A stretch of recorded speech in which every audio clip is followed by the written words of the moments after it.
Hello and welcome to the Video Game Dads podcast. This is episode 32, guys. 32. Oh, yeah. Happy 32. The Video Game Dads podcast. We're three guys in a basement talk gaming, fatherhood, and everything in between. We are bi-weekly. Well, we try to be. Let's just be honest. We're bi-monthly. We're mostly bi-weekly. Yeah, let's just say we Yeah. as best we can as we struggle to, like, a tear comes out of our eyes because we're all dads of young kids and we try our best. But anyway, if you're listening to this, is probably, so to be honest, full disclosure, Shane and I's episode, which by the time you're listening to this, we're recording this June 10th. This should come out maybe in about a week or so, a week after. Yeah. And Shane's episode, I've been really behind that. Shane and I did episode 31. We did really quickly. We had some scheduling issues, things like that. So sorry, we're getting 2 episodes to you back to back pretty quickly. But it's good to be back, guys. It is good to be back. Yeah, real good to be back. We are family friendly, so you can listen to the podcast with your kiddos in the car. We will not cuss. No promises on not keeping that away from adult content. We are. Let's see. Last time, I mean, with Shane not here, our kid ratio goes down. But I mean, it might be up a little bit this time. We'll have to see. But we've all got little itty bitty kiddos. That's right. What's the oldest kid we have between the people that are here? It's Adam. Yeah, me and Grayson. Yeah, he's 4. 4, and I've got a 15-month-old.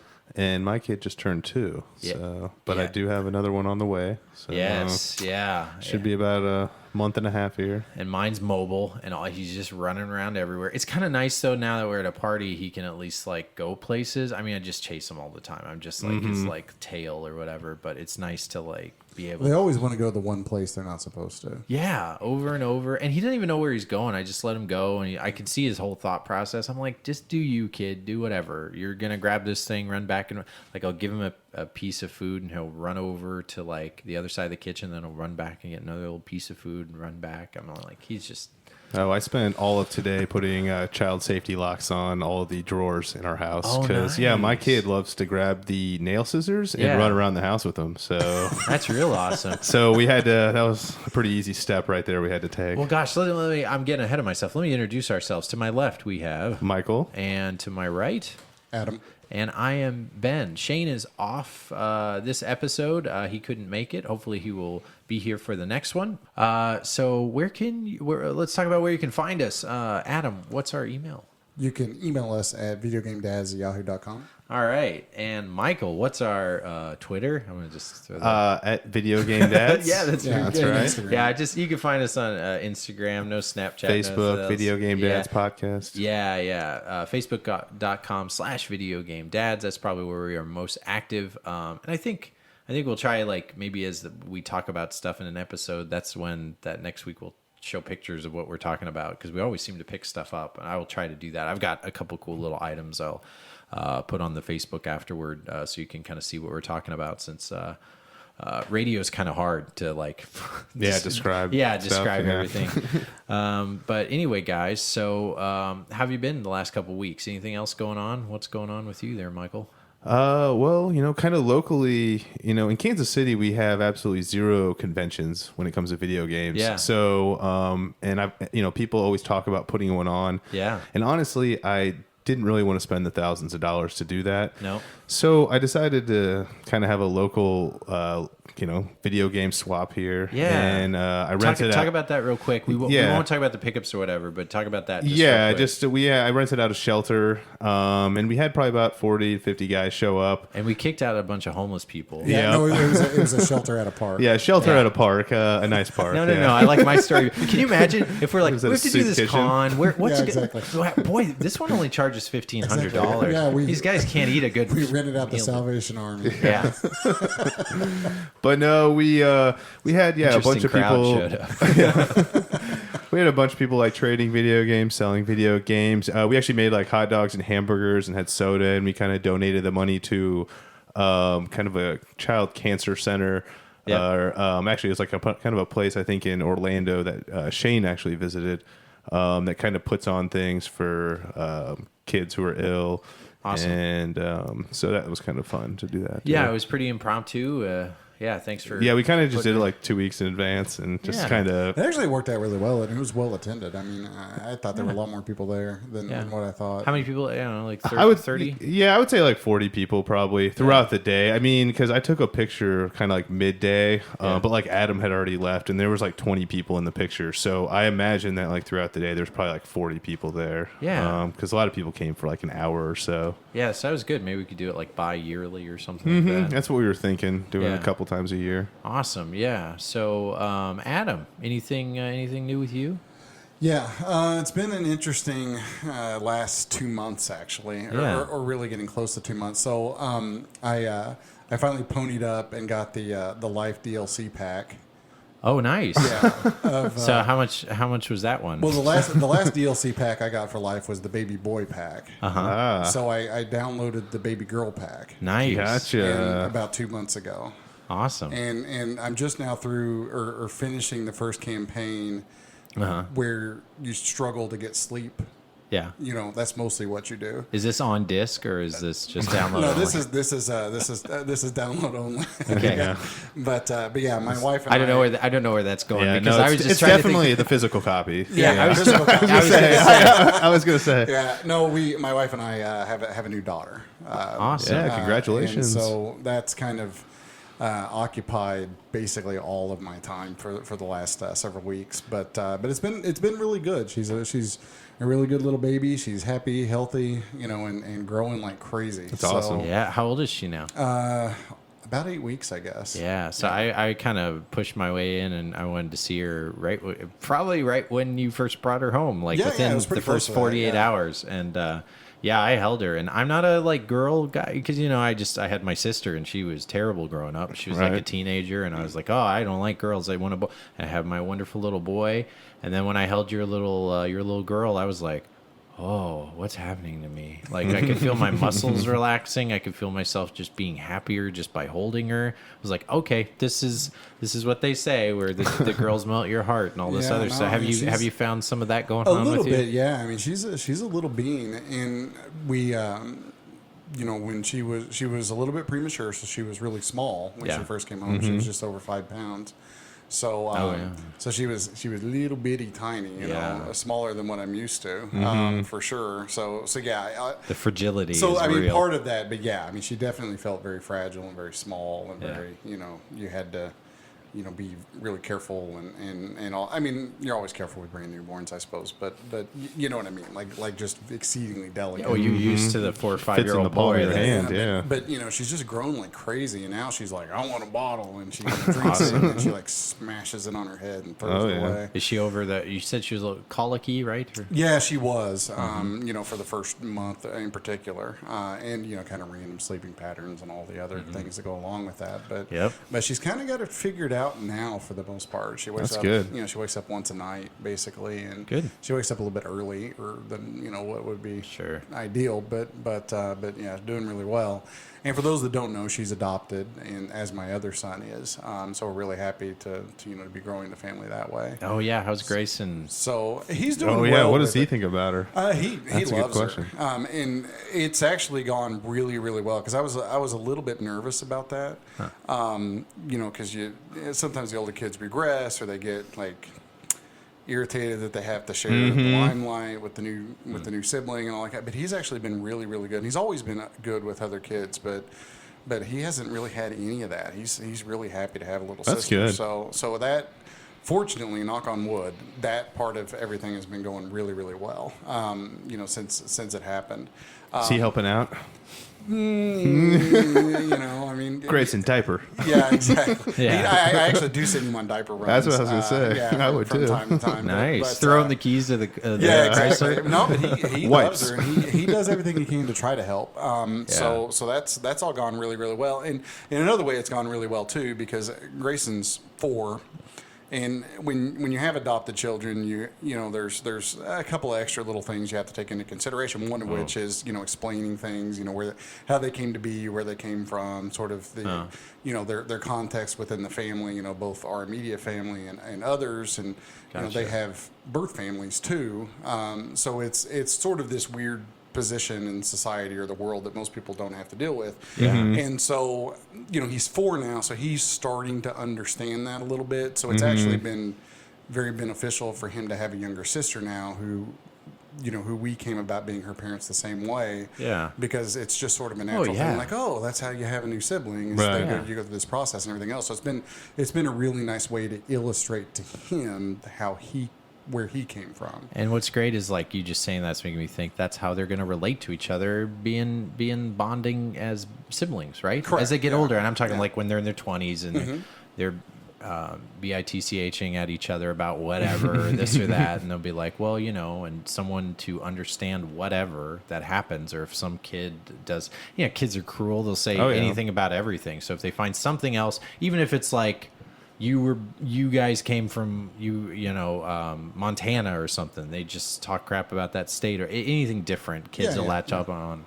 So that's good. Yeah. So like I said, it's actually been really good as an illustrative point for him. So so like I said, we're just really really happy. Everything has gone really really well. That's awesome. And couldn't be happier. I mean, we've really. How's wifey been very doing? fortunate. She like on cloud 9? Yeah, With the whole girl I think thing? Sort of. Yeah, I mean, she's really happy to have a son, but I think it's there's me and my son, and then her and a girl. So the family, for lack of a better term, it kind of feels comfortable. It feels like we're a nice square now. Like you do balance each other yeah, out. there's everything's equal. I would like to say the XY chromosome carries a little more weight. We've got a little more appendages to us. Yeah, but, you would be wrong. 51 to 49. Yeah, you're right. What the hell am I saying? That's not true at all. No, but you're like right. I said, it's gone really really well, and we're happy to have everything, and everybody's been really helpful, and everybody's healthy, and you just couldn't ask for anything better. So It's great to hear. That is awesome. Awesome. All right. Well, congratulations. More to come later. I was going to say, I love her name. We'll allude to more things about that later. But beautiful little girl. Awesome possum. I don't know. I think that's a great segue. What do you guys say? Why don't we move on into our old video game chat, huh? yeah, All let's right, go. sounds Good good. All right, games. let's go to our video game book club. With Tiger's Talkboy tape recorder, you can have lots of high-tech fun. Stop drooling on me. Stop drooling on me. Tiger's Talkboy tape recorder comes with audio cassette, batteries not included. All right, and our video game book club brought to you by the Talkboy FX. The Talk Boy. Yeah, that was made famous by the old Home Alone, Macaulay Culkin, and I bought. yeah. I bought one because of that. The commercial is great because if you remember, the little kid is talking, or he records his sister having the dog lick his face and say, "Quit slobbering me," and then he goes up to his older sister behind where they're about to like make out. And he plays "Quit Slobbering Me," and then like, "Hey kids, I'm home," and then play. I loved that thing. It's a great commercial, and the Home Alone where it's like the pizza boy's bringing the pizza in, and like he doesn't want to pay for it or something, or he leaves the cash by the doggy door, I think. Yeah. Yep. And then he has I can't remember the name of the movie, but it's an old gangster movie, and he's like, "Keep the change, you filthy animal." Oh, yeah. Yeah. Just leave it there. Keep the change, you filthy animal. And then he, and he starts shooting. Yeah, them. starts shooting, and the pizza boy runs off. Yeah. Great freaking prank. Yeah. Oh, yeah. I had one of those. I remember, I wish I could find the old tapes that I had like recorded onto it. Because we would just like go out the park and make our own like fake TV shows. We'd do like Wheel of Fortune. It's so stupid now I'm thinking about it. But we would like make our own episode of Wheel of Fortune or Family Feud with me and my friends. And we're just like making the wheel noises and stuff. Well, and it had the button on it that you could speed up or slow down. You could do slow mo or fast mo. I Yeah. guess. That's cool. Yeah, Yeah, I never had that. Yeah, Chipmunk mode. that's Yeah. cool. So what's funny is I actually they made a girl one that was slightly pink tinged. Talk Girl. I think it was the Talk Girl mean- FX because it was like Talk Boy, and I think girls like playing with it. I actually bought it for my niece maybe like 7 years ago. I found one on eBay, but of course it's like it's a little fragile because it's a piece of 90s tech. Right. And I like it, and she was, I don't know how old she was, maybe 8 or something, but like she was like, interviewing people and played it fast and did other things. I was just like, oh, that's so great. I totally need to get my kid a Talk Boy when he's old enough to have it, but like I said, you drop that thing once and you're toast. Unlike My kid drops everything under. You know what I'm gonna say? Surely not something from Tiger Electronics would be. Oh my God, Tiger! Yeah. Yeah. I will say the Roku remotes. If you guys have a Roku, that thing's pretty. No. That thing's pretty kid proof. Oh, That's yeah? the only Nice. remote I let him like mess with, and he could throw it across the room, and it's fine. Anything else that's not a toy, I can't let him do. But I'm kind of like, all right, Roku, good for you. Shout out to Roku. You guys don't have commercials, do you? Not from the 80s, right?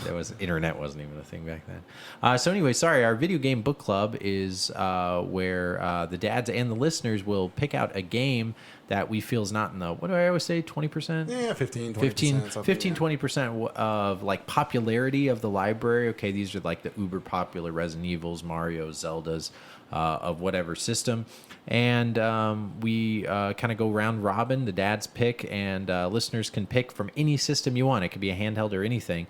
Just a game that you want to shout out that's not super popular, and we'll go and play it in between episodes, much like a book club, and then talk about it on the next episode. So last time, Shane and I, we moved on to the Dreamcast. Which is great. I'm really happy about that. I'd love to go like 2 rounds at the Dreamcast like we did with what did we do?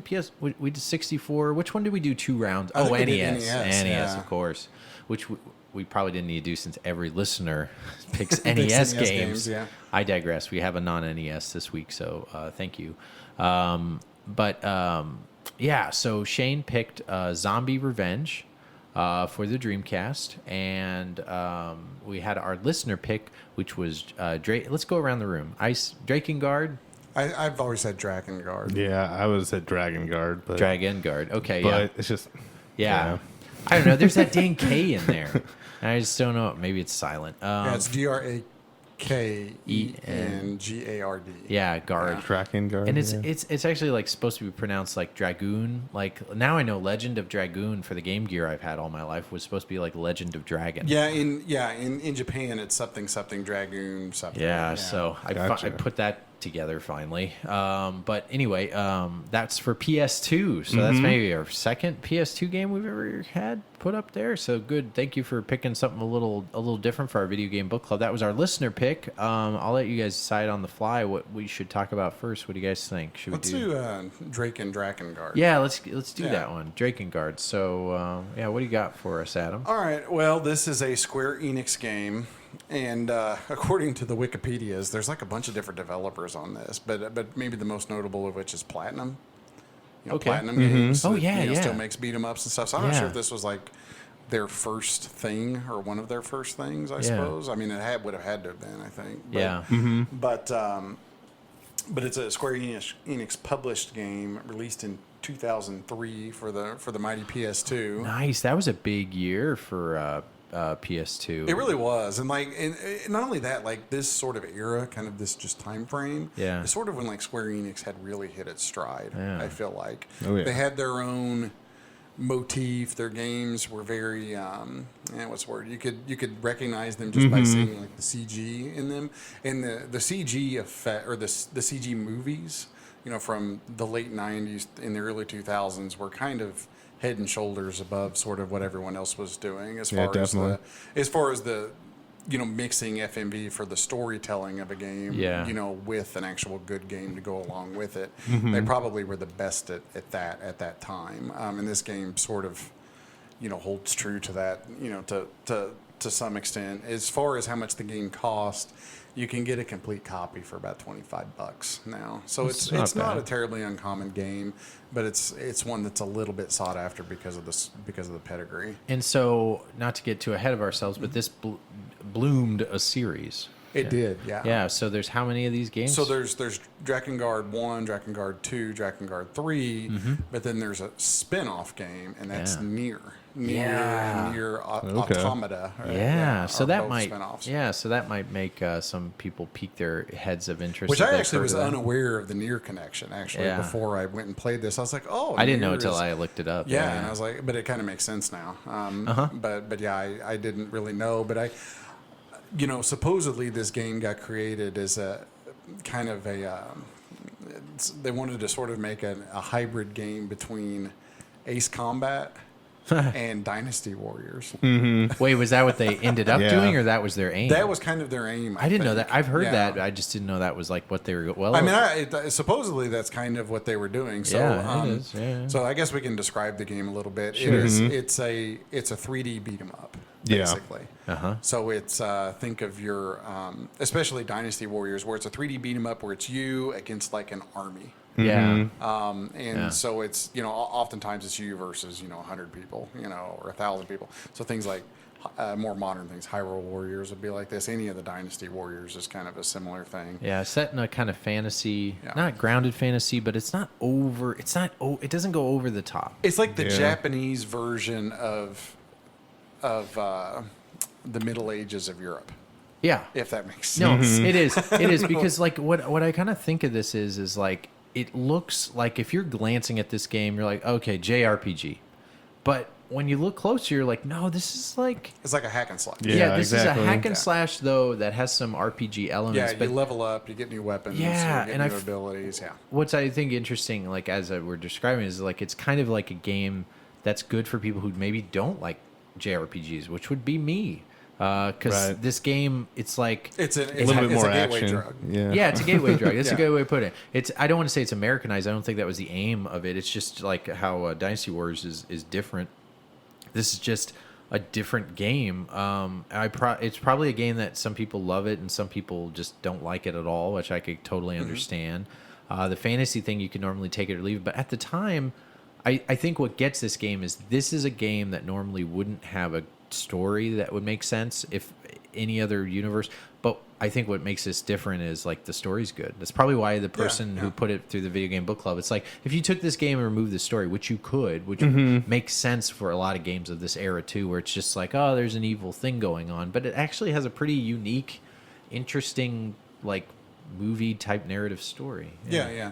And to go back, also with the story and the gameplay, and we Yeah. won't spoil anything really here, but it's Drakkengard, so it involves a dragon. I think you could spoil it. That's what the book club's about. Well, spoiler alert for a 20-year-old game. Yeah, but, yeah. or 15-year-old. But, Yeah. but so basically early on in the game, you form a bond or make a deal with a dragon. Yeah. And so the game is actually split between two different kinds of action. There is the hack and slash action, which we've been talking about, but that's interspersed with flying levels, flying 3D shooter, and it's free roam flying. Yeah. Shooting levels, and but it's kind of a mix between what you would expect for like an airplane. Fighter, like arcade fighter, and kind of a mix of that with like Legend or Dragoon. That's what I was saying. Like the Panzer targeting- Dragoon. or, sorry, Yeah, Panzer not Dragoon. Legend That's what Dragoon, Panzer Dragoon. That was the first I'm thing saying I the thought wrong of was the Panzer Dragoon. Yeah, because you had the lock-on mechanic. The projectiles work kind of the same way, but it free roams a lot more like base combat or one of those other games like that. But so somewhat to break up the monotony of the game, there's those. It's basically two games kind of intermingled with each other. Yeah, exactly. If that makes sense. Yeah. And I think, so getting a little bit into the story, these guys are like, okay, the main protagonist, do you remember his name? Came. Yeah, great name. CAIM. Great name. Legacy of Came. Yeah. This is Brown Chicken Brown Wow, right? That's the alternate movie. That'd be I'm a not terrible. touching that, yeah. That'd be a terrible. I'm just thinking about the adult movie version of that.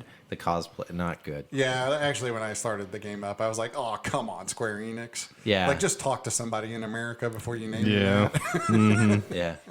So this guy has his family killed by a dragon. He wants to kill all the dragons everywhere, but he has to this is what I like about it is it's one of those what is that movie? Alcatraz or something? Yeah. Where you have to You got to make a deal with you the got to devil. make a deal Yeah. with the guy that you Yeah. least want to do, and it's like, welcome to he's the only guy that's been in and out of it. I can't think of any rock quotes right now because this is off the top of my head. I just remember when he's like, maybe I've lost my sex appeal. I don't know what part he's that The was in. Rock. But anyway, so he has to make a deal with the dragon, and that voice acting's a little good in a good way. You know what I Yeah, mean? it's like that good. It's like it's like Shakespeare in the Park. Yeah. Yeah. It's a little bit like they're doing it and they're doing it well. They're not half A-ing it. Can I Maybe say that? slightly Is this over the family top. enough? Half butting it. But like it's still a little like you could tell they hired the B team or whatever it is. It's like, But that's part of the thing that makes it good. I mean, Yeah. it's sort of the voice acting has a kind of a B movie quality to it. and you the know? dragon talks too, and the dragon's got a nice little voice to him too, right? Yeah, yeah. You know, they don't make him like too super grizzly. Wait a sec, wasn't Sean Connery the voice of a dragon in Dragonheart? Dragonheart. Yeah, that's true. Holy crap! This is all coming full circle. That was a game too. Yeah, it was, PS2, yeah. wasn't it? Yeah, I Oh think gosh, so. we should have played this too. No, and we shouldn't play compared. that. I don't think. It's probably not very good. Yeah, I'm pretty sure that's terrible. Yeah, they make a lot of those kind of movies. There was like a lot of PS2 Dragon, like there were a lot of Dragon games just around this time. and it's like I wasn't a kid then, so I was as a kid, like I remember like Pete's Dragon, but I wasn't a big. It was dinosaur. I mean, you know, it's Yeah. always weird the way that goes. Like early Yeah, '90s, it was all ninjas. You know, Oh yeah, around this time it was dragons. in you know? 2000. Well, in 2000s, were also like Pirates of the Caribbean. Freaking, he made that comeback. Yeah. The whole like Jack Sparrow. Thing. Oh, yeah.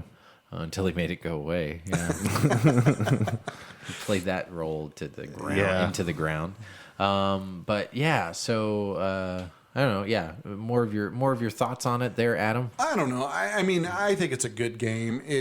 The problem with it is there are so much better, like the hack and slash. There are a lot of better hack and slash games, so it's Yeah. hard. Yeah. It's hard not to compare it with things that came after it, like Devil May Cry or God of War or Dynasty Warriors or Hyrule Warriors or fill in the blank for a 3D hack and slash game. So I only got a couple hours into it, but if it doesn't grow anymore, that combat, which I don't Yeah, it think does. I mean, does? it Okay. primarily revolves around which weapon you have. I mean, Okay. it does vary, but it really is a lot of just like mashing the same button or Yes. two Yeah. and kind of seeing the same moves over and over and over again. There's not really much of it. There are quote unquote combos, but they don't really. It's not like Bayonetta where you don't build into these big combos and have. Oh, all these yeah, big- yeah. You know, so it's stunted in the move set compared to more modern things.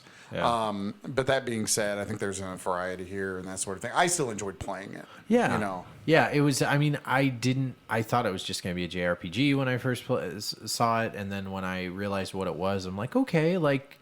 I still don't know in what universe I would have randomly picked this thing up because like you've got to be sold on the case and the cover and the genre of it. But I would have liked it if I started playing it and I would have continued to play through it. It wouldn't have been something I didn't like, but that's what the whole point of this is. I guess play something Sure. you're not used to. And I mean, and the graphics were decent. I mean, the character models are kind of low res just because there's so many characters on screen at the time.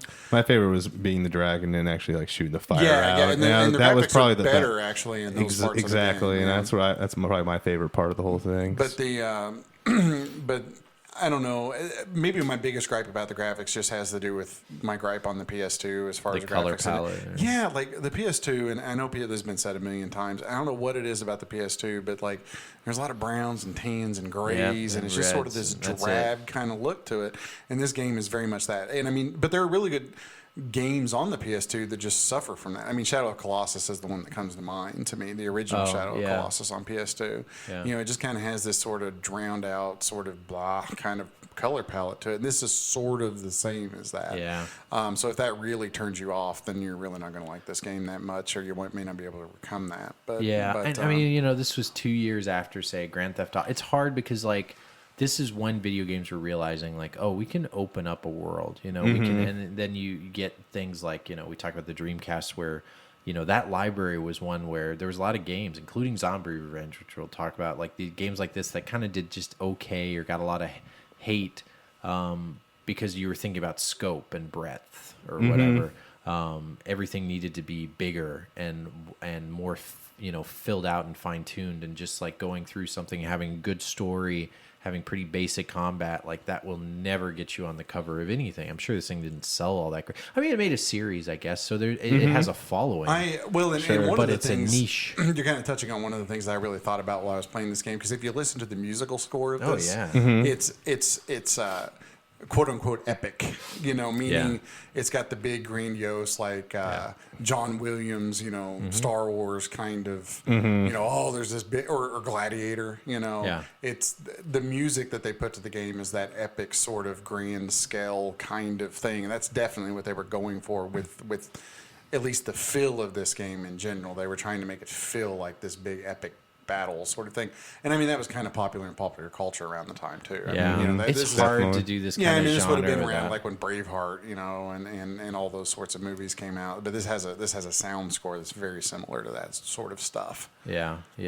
So we don't, it's a genre I don't normally play, meaning like the setting of it or whatever. What about you, Michael? You didn't play this back in the day? No, I didn't even have a PS2 back in the day. So I definitely missed out on this. I was in college, kind of still playing on my N64.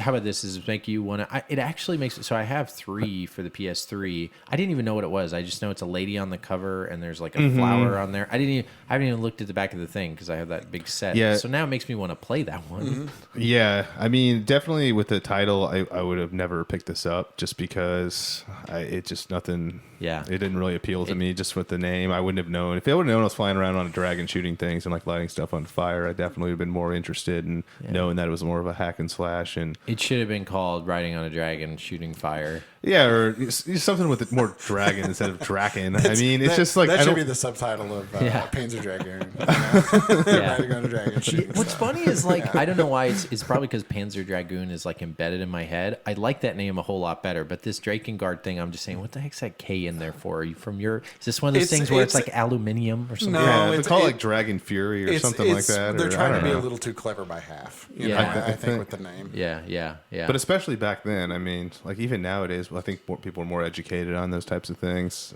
Game of Thrones, has made dragons a household. I didn't even think about that. I do like dragon. I like this. You're right. Yeah. If actually I look at this as kind of like in a Game of Thrones, I almost like this 2% better. If Daenerys, the Drakkengard 3 or 4 is going to be Daenerys Targaryen version. Seriously. Yeah. Oh man. Actually, maybe the female on the cover of 3 is Daenerys Targaryen. Or maybe they're just going to take the game and then just put Game of Thrones on it. They might. They've done that with plenty of other games. Just make her a blonde-haired sprite. You know what's funny? There's 2 on just Photoshop her head. Yeah. On PlayStation 3, there's 2 Game of Thrones video games for the PlayStation 3. There's the Telltale one. I've actually played all the way through that. Oh, one. have you? Yeah, I think I've got the platinum trophy on it. And then, which I think you get just for beating it. Yeah. Oh yeah, just about. Yeah, and then I haven't played that. It is the buggiest game you will ever play. Is it? It's actually got a great story. Oh, good. It's got great acting. Like everything about it is good, except the programming is garbage. Like you'll go through whole scenes where like nobody's mouth moves and like the graphics are all glitchy. I heard that's the engine for that whole thing. It's weird. I mean, they're using the same old engine. And it's like, what are you guys doing, man? Well, but some of their other games, all their games are a little bit glitchy like that. But I mean, it's like it's the worst in the final episode when everything's all coming together and the game's sort of wrapping up. Yeah, and like the final. Or at least like on my playthrough. The final episode on my playthrough was just completely ruined by the glitches. Jeez. And it was painful because by that point you've put 6, 7, 8 hours into it or whatever, and it's like, no, I just want to see the last the last scene without a bunch of glitches. But it was the most glitchy part of the whole game.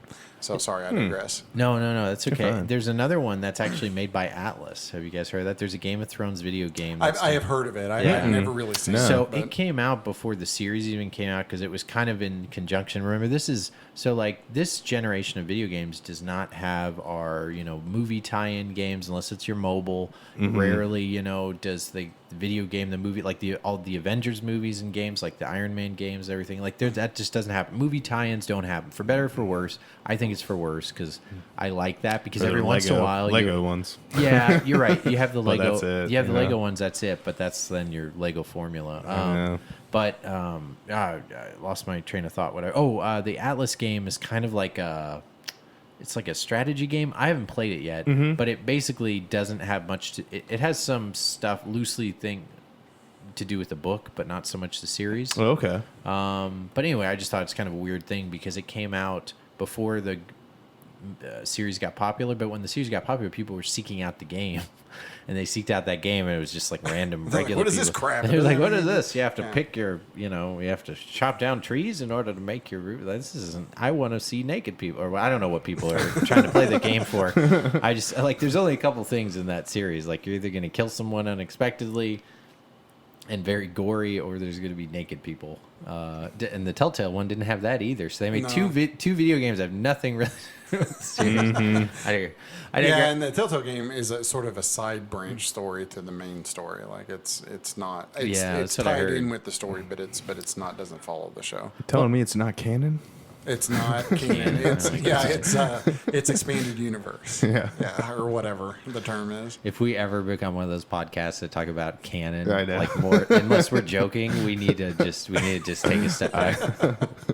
I love it. Anyway, so let's get to the back of the box. This is where we read the back of the box. Back in the day, like if we were at a rental store, would this have sold us? Is this representing the game pretty well? I've got it in front of me here. Unless you do too, Adam, were you going? No, okay. you go ahead. So here we go.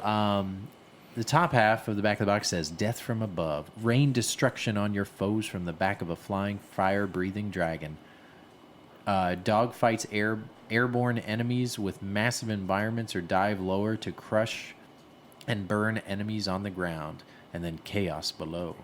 Lay waste to armies with the might of your steel and magic. Wield an arsenal of deadly weapons and control a handful of allies with formidable skills." So it doesn't really even talk about the story, which I think the story is decent. It's here it's. I think this is just like, hey, play a game. There's fire, So if you would have made it to the back of the box, it sounds pretty good. I think it's represented pretty well. I'd give this if you're interested, play it. What do you guys think? Yeah, these are the types of games you're into. Especially if you see it on like a $5 rack or something. Yeah, absolutely. Especially if you're like me, where I'm never going to play a JRPG, and I could feel like I'm kind of playing one to get my chops in, I guess. I don't know. Then this is a good game for you. So thank you so much, listener pick. Who was this? Who did it again? We look it up. I should know that off the top of my head, but I don't. Okay. Well, we shouted you out when we picked it. So thank you so much. We apologize. We are three amateur dads here. So anyway, that was our professional dads, amateur. Oh podcasters. yeah, amateur podcasters, professional dads. That was our video game book club listener pick, Drakkengard. For the PS2. All right, let's move on to our dad pick. And this was Zombie Revenge for the Dreamcast by Mr. Shane. He's not here. He can throw in his spiel about how much he loves this game. I think we all have some interesting things to say about it. But Adam, what can you tell us about Zombie Revenge for the Sega Dreamcast? Besides, I know it was a launch title. So... Was it? Am I wrong? Well, I think you're right. I think it was a launch. So it was 1999. So I mean, it was released 96. Whether it was on there on 9/9/99, I guess I'm not 100% certain on that, but I think it was. It was developed and published by the mighty Sega. Yeah. And it runs about $25 to $30 for a complete copy. Okay. Not a super common game, not a super rare game. It's just kind of a game. And I think it's a super common game, but I just think it's funny. It's like $25-$30. I just remember again, Dreamcast from launch. I actually think it's got a horrible cover on it too. Like the thing that's turned me off about this game for the longest time is just the cover looks so freaking generic. Yeah. Yeah, it kind of looks like a fighter almost. But I mean, it looks like a. It reminds me of Virtual Fighter. It looks or like a something. budget game or You something. know what? It was a zombie game before zombies were popular. Like 99, really they were was, not popular yet. Zombie stuff got big after Dawn of the Dead.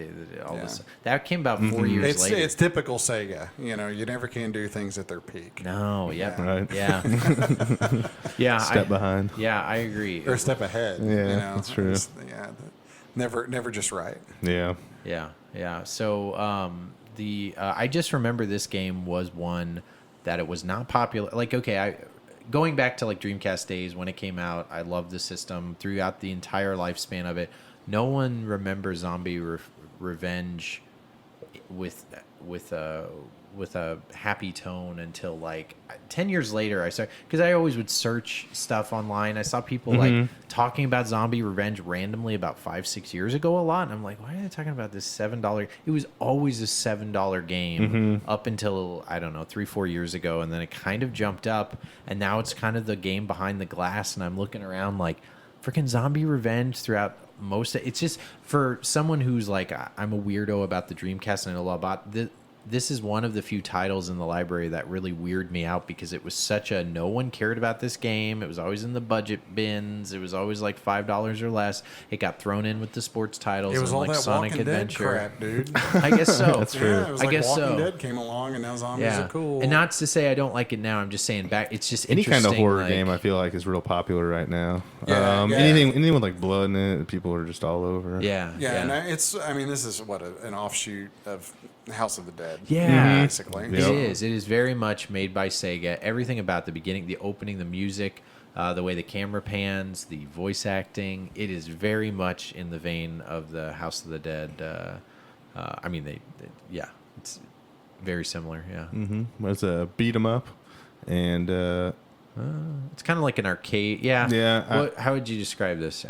I would say it's more of like an arcade beat 'em up. 'Kay. And I mean, it's very gory. It almost it's almost kind of like Splatterhouse almost, but just Yeah. like an updated, like almost like a little bit better version. So I would when say. Splatterhouse 3D. So when Yeah. we played Dynamite Cop. It's basically like if you took the first person, if you took the House of the Dead, the first person shooter, and made it into a third person, like if you take make Resident Evil an arcade game, and you have Zombie Revenge. That's the best way to describe it. It is kind of like, well, how can we make this genre that people kind of like and make it a little more fun, a little more campy, and make it eat quarters? Boom, you have Zombie Revenge. It feels like an arcade game. It plays like an arcade game. It basically is an arcade game, but due to the length, it's like an hour and a half long game. I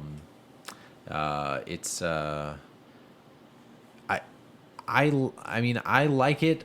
It's the thing that gets me is a game like this the camera has to be good, which it's just okay, and the control has to be great, and that's just okay. And then the weapons. This is the thing that kind of weirded me out. I don't know how you guys feel about it, but like, it's almost better to have your fists than have a gun, because when you pick up a certain gun, certain characters, there's 3 different playable characters, I think. Certain characters can like do more damage with the gun than the other. Yep. And then also, if you pick up a weak gun, you can shoot a zombie like 7 times in the head, but you can like roundhouse kick him with a combo like 3 or 4 times, and then he'll go down. So that part's a little weird. And you kind of go from area to area, corridor to corridor. Your boss fights basically make you want to throw your controller across the room. Yeah. Because it's like you get to a boss and you're like, oh, this would be like $2 worth of quarters I would just spend on this. Yeah, I didn't play it for very long, but I definitely found the punching to be more effective than the kicking and the weapons. Yeah. Oh, that's funny. I would just like the back of the box. I'm a little ahead of myself, but it says a Naomi-based arcade hit. So, okay. did Yeah. you guys ever play this in the arcade? I don't didn't play remember it. this at I played all. it in the arcade, but I mean, saying something's Naomi based is basically saying it's Dreamcast based, right? Of course, I mean, yeah. So the Sega, for those that don't know, right, the Sega Naomi is, that's why it's basically the same dang game that they used for their amazing arcades. So that's why the Dreamcast is such a great arcade machine, because the Naomi, just like I guess you could say like the Neo Geo, how it had the home system and the arcade system, the Dreamcast was like that, except the hardware wasn't as expensive and the tech wasn't as crazy. Yeah, it was a little bit of a downscaled version, I guess, of the Naomi, but really, really similar. Yeah. So this thing's rated mature plus. You had to be 17 to play it, which cracks me up because I'm like, it's so that campy. blood. It's got blood and zombies. Brains. Yeah, and- I mean, it's kind of like, well, if you played Dynamite Cop and you mixed in Resident Evil, I keep saying that, but that's kind of what this game is like. It's a game that's a little deeper than you might think. There's like combos and things that the game doesn't tell you about. Each character has like 4 or 5 or 6 or 7 or 8 different move sets. Yep. That like you wouldn't know about unless you like knew whatever their combo was, and luckily the Dreamcast didn't have that many buttons. But like it's like not stuff you would think that was in this game. That makes it a little bit easier, but it's still a pretty dang hard game. Yeah. How far did you get, Michael? I only was able to play for like 30 or 40 minutes before I died, and then kind of gave up. Yeah. So what I remember about this game most was, again, a lot of my memories, I played it a lot in like 2000 when I rented it once, and I didn't play it again until recently. Oh, really? The VMU games. There's a couple VMU like games attached to it. Oh yeah, I love VMU games. Yeah, so I actually want to go through and find an article or something that says like which Dreamcast games actually had the little VM. So for those who don't know, the memory card for the PS2 was this thing called a virtual memory unit. Dreamcast. What did I say? PS2. PS2. Yeah, Sorry. it's all right. The Dreamcast. Yeah. Well, this is back. Yeah, that era had memory cards. That's kind of what I was thinking. GameCube. When did we stop with memory cards? GameCube. PS3. No, PS3. Yeah, Yeah. really. Had Xbox. memories? PS3. Yeah, Yeah. Xbox 360. But they didn't have memory cards. Well, Xbox, the first Xbox, had the internal hard drive, but Yeah, That's true. But that one had some memory cards too. But I'm thinking of the last system that had memory cards, probably the GameCube. yeah, that generation. Yeah. Yeah. Well, the GameCube was the last to come out of those three, right? Or was Yeah. there, I can't remember. Anyway, you guys are like afraid to say the wrong answer. You guys are like, Yeah. Well, I was just wanna thinking answer- about well, it. I'm trying to remember. Well, I know PS GameCube had yeah. a memory card. I was just trying to think. I'm trying to remember which. I think Xbox may have come out after GameCube. I could be wrong about that, but But it it's seems that like generation. Yeah. Well, I Wii. remember Yeah. I had a GameCube, but the guy down the hall from me in my dorm got an Xbox. But I think I had my GameCube first. But I might be misremembering that. Xbox I know was released. And in I don't know enough about 2001. Xbox stuff to know exactly when it came out. So Yeah, 2001's all I know of the year. For sure, it was 2001. Sorry, so a couple of the games that you can play on your VMU. So you could take this thing out and it looked like a mini Game Boy. Many people only know the game that's like the Cheos in Sonic Adventure. You can have these little virtual pets. Chaos. yeah, it was like a Tamagotchi. Yes. Or whatever. But there was a lot of other games that you could have like little mini games, and there's all this like crazy homebrew hacker community that like makes Tetris in it and all this other kind of stuff. But you can take it out, and of course, having fresh batteries, which who has those? I will say, luckily, those batteries are super cheap, and you can buy them in bulk on Yeah, eBay. it uses the button battery, right? Yeah, button battery. the the 32 whatever. I think so, R32 or whatever. The little disc battery. But you can do like little mini games that will give your character food, and you can do other little mini games that will give your character little power ups. And supposedly, there's a way to also do a different mini game. It's kind of like a Simon Says mini game where you're like taking lefts and right and turns, and you can do like cheats. You can hack a cheat menu, but I never got to that part. But anyway, it's a cool little thing that like we don't have anymore. VMUs, just so you know, they're still really cheap. Have you guys noticed that? Oh yeah, yeah. VMUs are awesome. Yeah, they're awesome, but they overproduce them. Unless I they're think. yellow. Yeah, I've seen a lot Yeah. of them new. Like I think they made a ton of them. Yeah. Somebody even messaged me. A friend of mine was like, "Hey, they got these new ones, and they're like $10 a piece." I'm like, "They're super overpriced. Like it's been 20 years or whatever." VMUs. You can look on eBay and you can buy like 75 of them shipped for like $100 or something really? like that. Yeah. They overdid the green ones and the blue ones. But if you find a red or especially a yellow, hold on to that sucker because it is rares with a capital R. Especially in the look at last, mine. I have no idea. Especially in the last couple of years, if you have the yellow, just pro tip for Shane. Anybody want to do that? Pro tip. The colors of the Dreamcast Both accessories filled in for 'em. probably like every other Nintendo or whatever. There's some that are super common. So the most common is blue, okay, for the colored, and then you've got green, and then eventually you have red, and then smoke, and the last color yellow. They didn't make many of them probably because they thought, oh, not many people would like it. So the yellow Dreamcast controller probably goes for like $75-$80 or more. Yeah, I think it's jumped up since then. And the VMU itself, I've seen sold for $200. Wow. I'm gonna go look when I get home. Yeah, it I is. have like 2 or 3 of those. Yeah, and then if you got the other colors, you're talking $5-$10 of everything. It's you know, Right. it's nothing near it. Sure, that's what I got.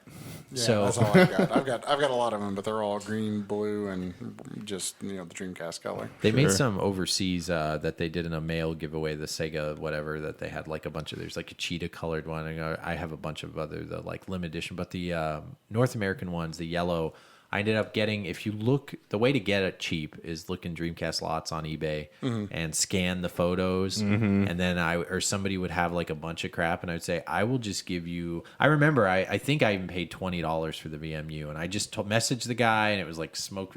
The thing smelled so bad, but whatever. I cleaned it. Had so much tar all over it. I said, I'll give you $20. I think he only wanted like 50 for like a bunch of things, like a bunch of games or whatever, but it wasn't really. I said, I'll give you just 20 for just the for just that little VMU. And luckily he didn't do the whole like, oh, why does he want to only do that? He was just more like, yes, sucker. He probably looked it up and That's was the like, worst. You know, actually, when we were at Super BitCon, I picked up a game called Gunbird 2 for Dreamcast. Yeah. And I was like, how much do you want for this? And I can't even remember what he shot at me, but it was a low number. It was something like $30 or something. Oh, shoot. And I was like, all right, I'll take it. And he goes, that was fast. And I went, not that fast.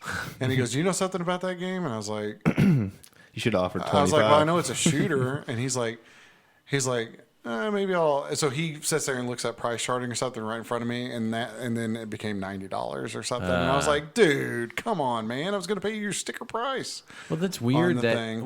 Here's the thing: he made the price. Well, that's what I'm talking about. Yeah. You know, but then because I was going through, and I think we were sort of talking, and I think that he could tell maybe I knew more about Dreamcast games than he did, perhaps, or whatever. So then he was curious why I picked that game out of his box, you know, and so he's going to sit there and check it online and then run the price up on me. I was a little bit irritated about that, you know, but I ended up buying it anyway because I was like, I'm not paying you, you know. I was like, just because you looked up on it, I think I ended up getting it for like $50 or something like that. But it was just annoying that he was, you know, sitting there going to double check his prices on me as I'm shopping. Jeez. Well, if you would have told him Zombie Revenge $10, you would have maybe grabbed it. Or you own this, right?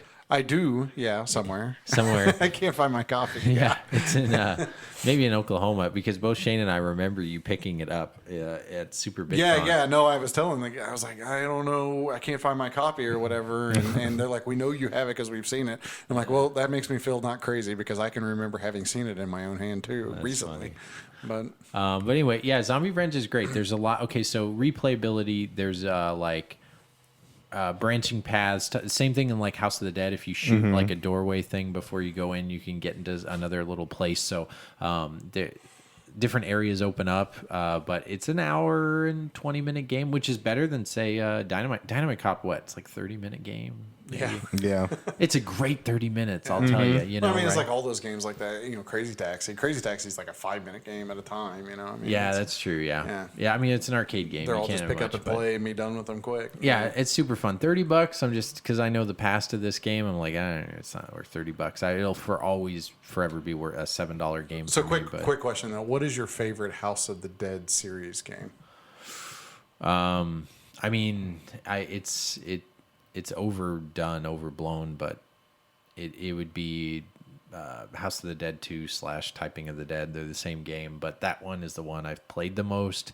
That one is awesome. The PS3 one that came out's pretty awesome. Overkill, you mean? Overkill is pretty great, but then it doesn't feel super House of the Dead-y. It feels like a really good light gun shooter. So it's probably just House of the Dead 2 because it's like I actually prefer the Typing of the Dead more than I do just the regular. Yeah. See, you could probably type better than me. That's why I don't. No, I'm not even that good of a typer. I think part of it's because I'm a bad typer. Oh yeah. And so it adds to the stress. The stress of the game. I should have my wife play that or something because she could. Yeah, my wife is awesome at Typing of the Dead because she was awesome. watching me play it because I was playing it and she's like you are terrible at typing. And I was like oh hot shot. Why don't you try jump it? on there. She's like cracks her knuckles. And just slays everything awesome. like no big problem at all, you know. That's awesome. I guess those who don't know, Typing of the Dead is basically like an expansion pack that's its own game. It's a real game. If you haven't looked you it type up. words to kill zombies. Yeah. Yep, and it is 100% the same game of House of the Dead 2 outside of. And you know there is a Typing of the Dead Overkill on Steam. No, I didn't know that. Yes, it's a thing. That's funny. That's probably pretty awesome. That's real cool. Did you ever play any of these, Michael? I didn't on home consoles. I played definitely a lot of the House of the Dead in the arcades. But I didn't have, like I said, the Dreamcast or PS2. So gotcha. I just about all those light gun shooters, 8 or Virtua Cop or whatever. God, the citizens are so stupid. Don't shoot Yeah. it. Yeah. Yeah. Why are you right in the middle of my Yeah, screen? stop. Yeah, if you don't want to get shot, don't jump in front of my gun. Did you the guys? deck. Did you guys ever like Area 51? Oh yeah. Oh, yeah. Yeah. I like that one because, of course, it was like FMV. Yeah. Total FFV. And then when you shoot the aliens, they all turn All into those the from around that time. green Time blood. Crisis. Yeah, I'd say the man. Time There Crisis were I like so 'cause you many could take good games cover. like that. Yeah. Lethal Enforcers. Oh, yeah. I really like that. Lethal Enforcers was the one where, that gun looked like a big old magnum. Oh, yeah. And the people looked real. And then when you could shoot, that was one that I think got in Yeah, trouble. man, that's the one that Joe Lieberman nearly put everybody, That's right. banned Oh, video yeah. games over. Yeah. Lieberman. Is he still with us? Is Yeah, he- he Yeah, is. I saw him on yeah, he's TV still just the around. other day. Yeah. Jeez, okay, good for him. Because he was old in like 91. Yeah, no, man, he's like 197 now. Good for him. He was in that part, not Republican, not Democrat. He was like He libertarian. was Democrat. independent. Yeah, well, he's Independent. Democrat, then he was independent. That's Yeah. right. Yeah. Maybe that had something to do with it. Less stress. Or Yeah. something. I don't know. If you're more even keel, I have no idea. Joe Lieberman, thanks for sponsoring this episode. Yeah, exactly. Yeah, thanks, Joe Lieberman. I wonder if you mention his name. Yeah, what would happen? So Zombie Revenge. Yeah, I remember seeing this arcade cabinet. I'm just looking at that cab. It's like generic Sega looking cab.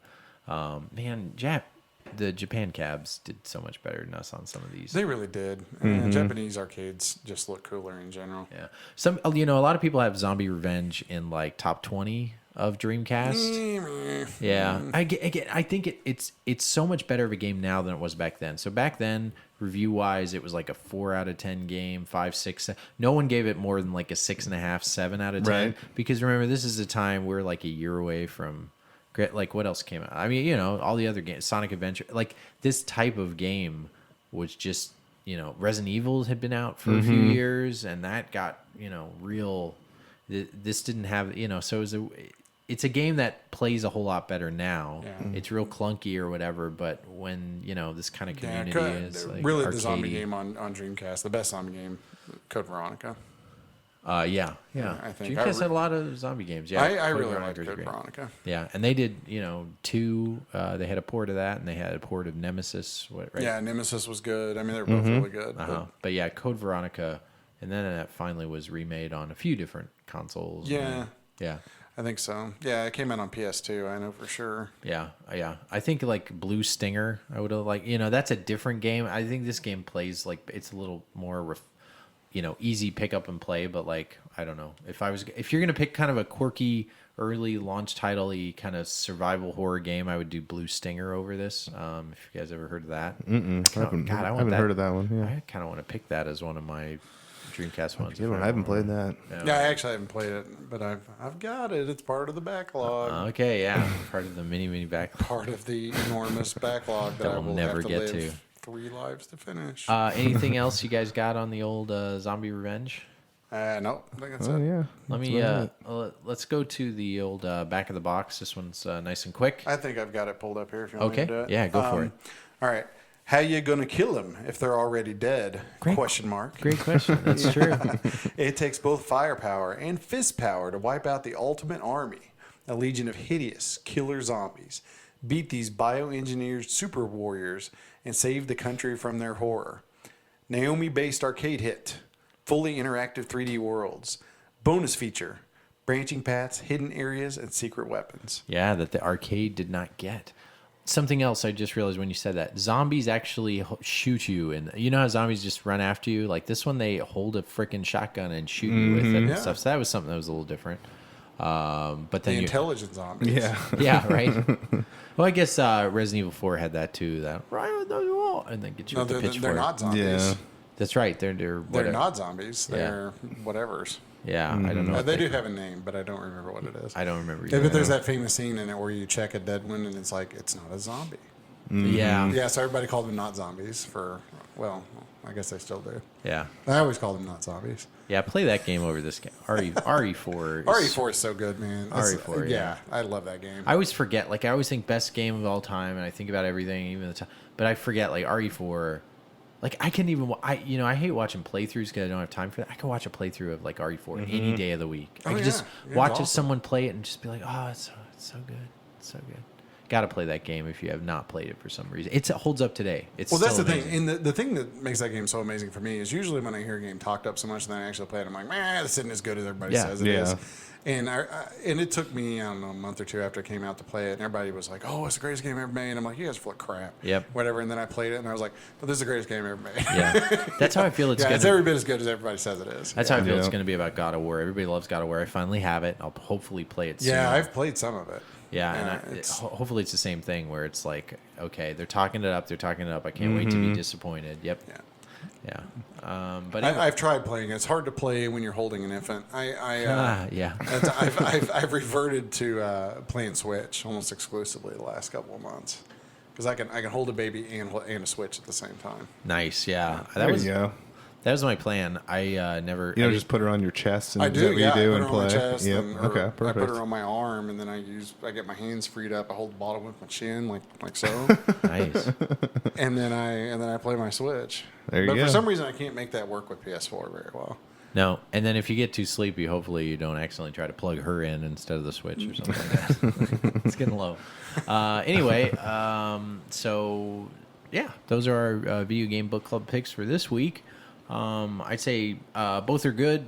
Both are not amazing, but both great games you should add to your collection, especially because they're both pretty cheap, around the same price. Yeah, if you like beat 'em ups and JRPG, check it out. Yeah, all right. So moving on, do we have any new listener picks? Yeah, we got a couple. We have Ball Blazers. Okay, what is that for? Don't Google it. Okay, yeah, no kidding. Yeah, but it is some sort of a car combat game, I think, for the PS1. Awesome, I haven't heard of it. Cool. Yeah, so that was sent to us by Josh, and he says that it is the forerunner to Rocket League. Oh. Supposedly. Oh, okay. Wow. So this might be cool. up your alley. All right, very cool. Yeah. Awesome. So we'll add that to our pool, and just so you know, we'll just randomly pick one every week. So that'll be put into our pool. What else we got? Another one is, and I'm not sure if I mentioned this last time I was on or not, is Irritating Stick. Oh yeah, for PS1. I can't remember either. If we yeah, did, I can't remember if we mentioned it or not. And I may have missed one. It's been a really hectic couple of months for me. So if you've sent anything in the last couple of weeks and I didn't mention it, send me another email and I'll make sure I get it in. But yeah, I kind of breezed through all the emails and stuff here before we recorded, and I think that's the only ones. Yeah. So let's just get our listener pick out of the way. Do you have the randomizer ready? If you don't, I will right now. Here we go. Boop boop boop boop beep beep beep beep beep boop.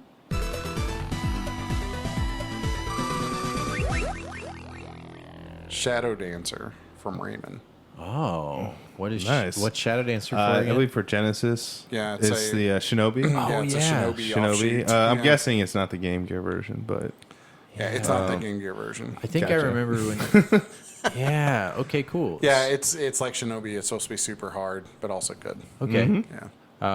What else do you guys know? I'm not about 100% sure. I want to say it's the second one. Yeah, something like that. My Shinobi lore is not strong. Yeah, but yeah. I definitely have it and I've played it, but I want to say it's the second in the series. And I remember when we talked about this one. Shinobi 3 is one of my favorite Genesis games, though, so I'm down for this. Mm-hmm. Nice. Shadow Dancer. Yeah, I'm excited about it. I just randomly got. It's kind of perfect. I got a kind of quasi EverDrive thing online that has like 196 Genesis games on a cartridge that I got from the land of Japan or whatever, and it was like, I don't know, $20. So I'll check and see if it's on there. Otherwise, I'm sure I've got it. It probably is. There's probably a good chance. Yeah, it probably has a soundtrack to Rystar or something along with it. Yeah. It's been working pretty good. I forgot I have to show those to you, but I bought a couple of those just to kind of round out my collection because I don't have as many cartridges as you do. You know, I got a big lot of Famicom games the other day, and it's got a bunch of like Taiwanese bootlegs and all kinds of like weird crap in it. I'm sure it's all garbage, you know. Yeah. But I kind of want to play it. Just I know they're kind of fun because it's just like, you know, it's like getting a random food and you just point to a menu in a foreign country and saying rolling the dice. I have a Famicom cartridge that says Dance Dance Revolution on it. I mean, I'm not even making it up. I don't know how you do DDR Ben's on interested. the Famicom. Yeah, I know, right? Yeah. But I've got a cartridge of DDR. Can you imagine the mat? It probably like turns to dust when you stop. Poof. Yeah, it's probably terrible. All right, cool. So Shadow Dancer for the Sega Genesis, and they made sequels. You're saying this is the first one. It's just called Shadow Dancer. I think Shinobi's there's Shinobi 1 or just Shinobi, and then I think you're right. I think Shinobi 2 is Shadow Dancer. Yeah, we've already done Shinobi 3. And then Shinobi 3 is Shinobi 3. Yeah, this is the second one that Oh, came okay. out on the Genesis. Is it the second one? Yeah, and they had an arcade, I'm pretty sure, for it too. Yeah. Okay, cool. So that is our video game. Yeah, and the original Shinobi has Genesis and Master System versions, yeah. Yeah, I have that on the Master System too. All right. Well, that's our listener pick. All right. Next is our dad pick, and we are on the Dreamcast. And let's do Adam. Yeah. Adam for the wonderful and great Sega Dreamcast. There are actually several games that I really want to pick. I want to go through this twice. I think I'm going to go with Armada. Armada. Nice. Great pick. This is good. This is definitely not in the top. This is not in the top half of popularity. Most people don't know about this game. This is a game I don't know about it at all, Dreamcast aficionados talk about a lot. It seems like a game that I would really like. I've got it. It's part of the backlog. I need an excuse to play it. Yeah. So let's do it. Yeah, awesome. All Nice. right. Armada by 3D Works or something. Metro 3D. Metro 3D is the publisher. So if you're listening, Yeah. yeah, right, defunct. Yeah. But we could find out what else they put together for the Dreamcast. What else they made? I think, yeah. Anyway, Armada, I definitely have it. I have the whole Dreamcast set, so I will definitely play this sucker. I'm excited. Is going to be our video game dad pick for the Video Game Book Club. Armada for the Dreamcast, and Shadow Dancer for the Sega Genesis will be on episode 33. Thank you. All right, moving on. We don't normally do these two segments back to back, but I just feel we need to do it. Get some energy in the hizzy. It is now time for our Handheld Hollow! Yeah. Our Handheld Holla is a segment where we shout out some handheld games that we like. And they don't have to be, they could be popular or not, whatever. It's not a book club. Literally just shouting out some games for the old handhelds that maybe you can pick up. I love picking up handheld games, especially on the cheap, which usually are. you can do because Yeah. nobody likes them. I picked up a ton of handheld games recently. We'll talk about that during our pickups. But that's what we do. So let's go around robin. And thank you so much for that one listener who won that tournament or whatever, the contest that I have them all written down so Steve we won't from pick them Ohio. twice because we've Steve already from picked Ohio, them the twice. man. Yeah. Or no, he wasn't the one that wrote down all this stuff. That was Yeah. somebody else. So our handheld Okay. holla. You're still awesome, Steve from Ohio. Yeah, you're still awesome. We still love you, Steve from Ohio. any kind of handheld pick. I did like putt and putter last time for the Sega Genesis. Let's go with Michael. Michael, what is your handheld holla for this episode? My pick is for the PSP, and it is Mega Man Powered Up, which is kind of a redone version of the original Mega Man. Okay. And the graphics look real smooth. So it's just Mega handles Man nice. 1? Yeah, it's just kind of like a redone version of it, essentially. Cool. I don't know this. Yeah. It's pretty inexpensive. I think it only goes for $10. Yep. Right around there. And it's got a cool cover. Yeah, it does. And have it's a Mega Man game. And it's a Mega Man game. It's inexpensive. I know. It's probably one of the drawing a cheaper blank. Mega Man I'm drawing games, a- I'd it's say. It's a for realsy thing. No, I believe you. I'm just drawing a huge blank, which is getting me excited. So I'm going to pick this up. This segment's working because it's making me pick it up. Yeah, no, it's definitely a fun game to check out. So it doesn't have 2 or 3, just 1, huh? Yeah, it's just Okay. it's just like the original. Yeah. 1's great. So great. Awesome. Actually, Mega Man 1's undervalued. Everybody always says Mega Man 2. Like, what's the best Mega Man? Mega Man 2? Yeah. Or Mega Man 3? You know, people, but Mega Man 1's awesome. Like, it's a really good game. Yeah, it's the trailblazer, I mean, Yeah, for sure. yeah. You had to start somewhere. Yeah. You can't just start at the top. Yeah, it's not as different. It's not like it really redid itself like, say, the like Super Mario, how every game was like completely different. But yeah. Even like Grand Theft Auto, if you ever played the first one, it's just like an overhead view Oh, yeah. of it. It looks yeah. nothing like the original. Yeah. Adam, what's your handheld all of this episode? Mine is going to be A Link Between Worlds. Zelda A Link Between Okay, Worlds nice. for the 3DS.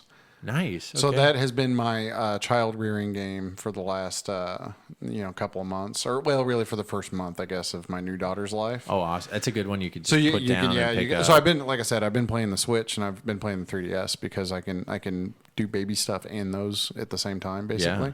But and I've not beaten it. I'm probably like 3/4 of the way through it, but really solid, really good game. Like if you like, it's a top-down overhead Zelda. So Link to the Past, Link's Awakening. When did this one come out? Oh, it's only a few years old. I remember this was the one that like everybody was like, "Whoa, this is." It's really good. Yeah. I mean, it really is good. The gimmick in it is that it's a 2D overhead Zelda kind of finger quote 2D. It's actually a 3D game from an overhead view, and Link can morph into 2D and walk on the sides of walls like a painting. Oh, okay. Nice. So that's kind of the gimmick of the game.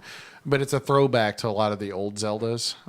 It's very much a throwback to the old Zeldas and plays a lot like the Super Nintendo stuff. So it's really good. That's basically all I can say about it. It's all the things you expect from Zelda. It's just done really, really well and polished and very, very playable. The difficulty curve is really good. It does just enough to kind of point you in the right direction, but not hold your hand the whole way through. There's plenty of little secrets and things, but some of the Zeldas can get a little bit too onerous with the pieces of heart and trying to find all the little things, and really not things being way out of the way, and you just don't know that they're there unless you have a strategy guide. And this game, it does a really good job of kind of hinting you at things if you're paying attention, but not holding your hand, if that makes sense. Yeah. So it's a really good game. It's just a good game. Cool. Awesome. Well, my pick, it's we're going from one great franchise from Mega Man to Zelda to my pick, Pit Fighter for the Atari Lynx. Yes. Doesn't that round out that dessert? It's bringing you a raisin after you have Well, there's no yin without the yang. I'm just, again, I'm the weird. You could say I'm weird for the sake of being weird, and that might be the case on this pick. Unique is the word. Well, I actually have a lot of nostalgia for Pit Fighter, so okay, good. Thank you. It. Yeah. I do too, and that's 100% what It used to be. made It was my like pick. my favorite arcade game back in when it came out or whatever for like a day. So for those who don't know, I owned an Atari Lynx back in the day, and I remember selling it to my grandmother's friend who was a pen pal to her grandson, and I thought for sure like video game consoles didn't work in other countries, so I thought for sure like, oh my god, this kid's gonna be so disappointed. But he just had to get a different power adapter, and of course it worked. But me and my little kid brain just thought like, oh, I hope they don't ask for my money back or whatever. This is back when he still sold stuff. So I sold my entire Lynx collection. I have not bought it back because the Atari Lynx is stupid expensive. It really is. Like, It's surprising. I randomly looked it up because I love my game Yeah, gear. the 4 people that owned one really want it all back. Jeez. Yeah. I mean, freaking frack, man. I mean, I liked my Lynx, but I had way more games. They made way more games for the Game Gear. The Lynx. I like the Lynx cartridges though. They have the coolest cartridges. Yeah, they were pretty good. I definitely loved it. And technically, power wise, they were very comparable to one another. But the Lynx had an edge on a couple things. But like colors or something was a lot better on, say, like the Game Gear. But the processor was better on the Lynx or something like that. I'm not sure. But again, they were pretty tomatoey. But we didn't have one, but it would have been handy for my brother who was left-handed because you could flip it around, and play it on both sides. It's kind of a cool feature. I was left-handed too, and you know what? That didn't help at all. Oh, really? So you know the whole story about the whole how the D-pad is on the left, the joystick is on the left. Okay, I think this is true. If I'm not telling, I always was just told it was so you could flip it over and play it the other way. Oh no, I'm sorry. I mean just in general, like we're talking every controller we have for all our. You're not talking about this specific system. No. I just feel like it was making me think like why it's better for left-handed to do this. Is actually the way controllers are now are a whole lot better for left-handed people anyway, because you're doing your tapping with your right hand, and majority of people. So the reason why the joysticks are always on your left hand going from arcades to now is they tried to do this to make arcade games harder, because most people are right-handed, so they would put the joystick on the left hand, right? Because you're needing more dexterity or whatever. You're needing more fine-tuning. This is your throwing hand.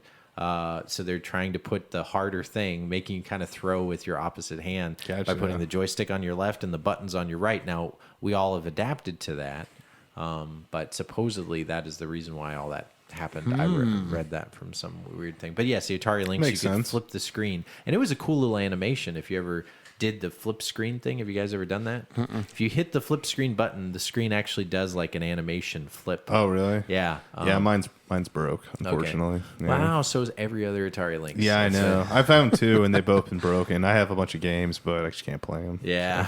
I mean, I need to find a working one. Yeah, I had I had probably 12, 13 games. One of them, was Pit Fighter. And something the Sega Game Gear did not have was Pit Fighter. And something I remember, my buddy had a Genesis, and he had Pit Fighter. And this game, back in the day, Mortal Kombat gets a lot of play. Pit Fighter was before Street Mortal Fighter. Kombat, though. Yeah, but I'm saying popularity-wise, Sure. people don't think fondly of Pit Fighter, but I love that game. The Genesis version's actually pretty decent. Yeah, I mean, for Pit Fighter. and so's the Atari Lynx version of it. It felt like an adult game. It was the first time I remember I was playing this game. I was like, this is meant for someone older than me because you're basically playing. It's basically Fight Club the movie. Okay, Sure. Except with 80s guys. Like the cover of it is so ridiculous. It's so If you 80s, look at yeah. the cover, the guy, they got this guy who's so in love with himself. He basically is like flexing. He's huge. He's got an Arnold Schwarzenegger complex. Yeah, that guy And works he's- out of my gym, actually. He's punching a guy, but he's like looking at the camera while he's punching and like flexing while this other guy's getting hit. It's such a like amazing cover. And what I loved about it was if you got to the sides of the ring and you got too far into the crowd, they would stab you. Oh, really? Yeah. Or The they'd people hit you in the with crowd, they'll hit you with stuff. with a chair, or they Yeah. would come in and then you'd pick it up, and that was the big thing about the whole Pit Fighter. And they kind of did the whole whatever, it was like realistic, like looking or sounding. Yeah, but anyway, Pit Fighter is great for the Atari Lynx. If you have one, pick it up. It's a cheap game. It came with my Atari Lynx. It was one of the like 5 games that it like freaking came with. I just Nice. the Lynx is just such a funny name for a console too, because they had the Jaguar, right? Yeah, you're right. Jaguar's like the big scary cat, Yeah. and so the idea is like you name this after a smaller cat. Yeah. But I always felt like it should be like the Lynx. Yeah. It Yeah. just sounds so puny. It's like just call it something cool, man. Yeah, you're right. Yeah. You're right. Gosh. It's like the Mercury already took Cougar, so I couldn't- it's Yeah, you're right. It's yeah. I mean, it was the follow up to the House Cat. I know. Yeah, it was just a funny name for a system. Well, the blip. And half the kids didn't even know what a Lynx was, anyways. Yeah, no.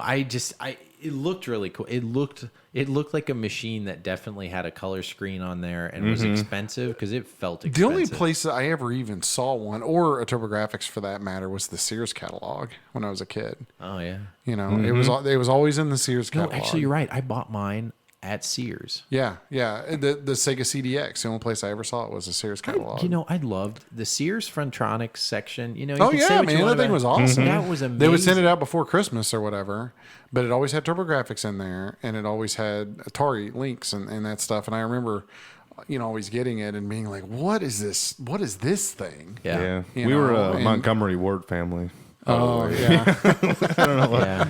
All of our Well, old nobody stuff else was. Which I is why know, it they doesn't went out exist pretty anymore, quick. yeah. Yeah. We talked about you guys. No, I'm just kidding. But Sears is going that way also. So. Yeah, I know. Finally, and Dillard's. Yeah. Yeah. No, but I just remember the physical electronics section of Sears. I loved it because it actually had the physical games, unlike Toys R Us. I love the slips, but like you knew what games were in stock because they were all right there. Oh, yeah. and they were all in perfect condition. People's kids weren't hands on it. And what was nice was there was always a guy with a suit and tie behind the counter, always like grabbing my game. Like I think for Sears, you And had they would to wear always a tell you tie. what the cool game was, like that. Yeah. And They the were thing I helpful. remember about going to Sears is I always had the kiosk that had the, or at least at my Sears, all the kiosks they had were always the multi-cart kiosk. Like they had a Genesis kiosk that had like a selector. It had like 6 or 8 cartridges plugged into it, and then you'd hit a button, and Yeah. it would click between the cartridges. Yep. And it was so cool because like my mom would be shopping for God knows what or whatever, You're right, or yep. we would be at the mall. And I'd be like, "Yeah, you go do your thing. I'm going to play. I'm going to sit Yeah. here and play me these 8 games that are on this Absolutely. little thing." So it was awesome because you could go through that much stuff. Gosh, yeah. I'm like looking more That's like what I- fondly at like going through a store and not having to do anything and just being able to play a video game. That's like that sounds awesome. Yeah, right I now. did that at Target on the Switch. because they let you play like 8 different games on there. So I was sitting there the other day, like my wife was out shopping. I was like, I'm just gonna go play some Switch games over here. So. That's awesome. All right. You like shove some little kid out of the way. Oh yeah. Well, actually, there was a kid waiting for a while. I just had to finish my game. You're like, get out of here. You got some lunch money? Got to win this Splatoon match. Yeah. All right, guys. So, like, moving on, let's talk about quickly what we've been playing besides our video game pickups, what we've been playing, and besides our video game book club, what we've picked up and what we've been playing. I usually move around. I'll just quickly say I beat Far Cry. Yay. Nice. Yay. Just because, when you have a kid and you beat a game. What did you think of the ending? I won't do spoiler. It's new enough. Okay. So let's not do a spoiler on that game. All It's right. too new. But there's a good ending and a bad ending. Yeah. I basically got. Well, actually, it's hard to say what's good or bad. I basically looked up which one I should pick. Yeah. And I picked the one that's a little more drawn out. Gotcha. But it is good. I like the ending. How did you like it? I thought it was good. I started getting a little bit lost in the story, but overall, like if I were to rank it, I would say 8 out of 10 for how I enjoyed the game overall and the ending and everything. But yeah, I really enjoyed it. It's a little confusing with the choosing. I mean, right. you feel like you don't want to make the wrong decision or whatever. So without giving something away, it's I know, basically that's what I was trying not to do. No, I know. So basically, at the end, you have a choice, and the choice doesn't really tell you what you're alluding to pick. It's basically like, okay, the villain's right there. Do you like pastrami, or are you more a ham person? Wait, what? I have a gun in my hand, and you kind of have to make a decision. And once you make the decision, the game ends. So you see one ending or another. But the ending is basically kind of like a. Are you kind of a glass half full or glass because it doesn't let you just say what you're going to do. And they do this to you at the beginning of the game too. You're right.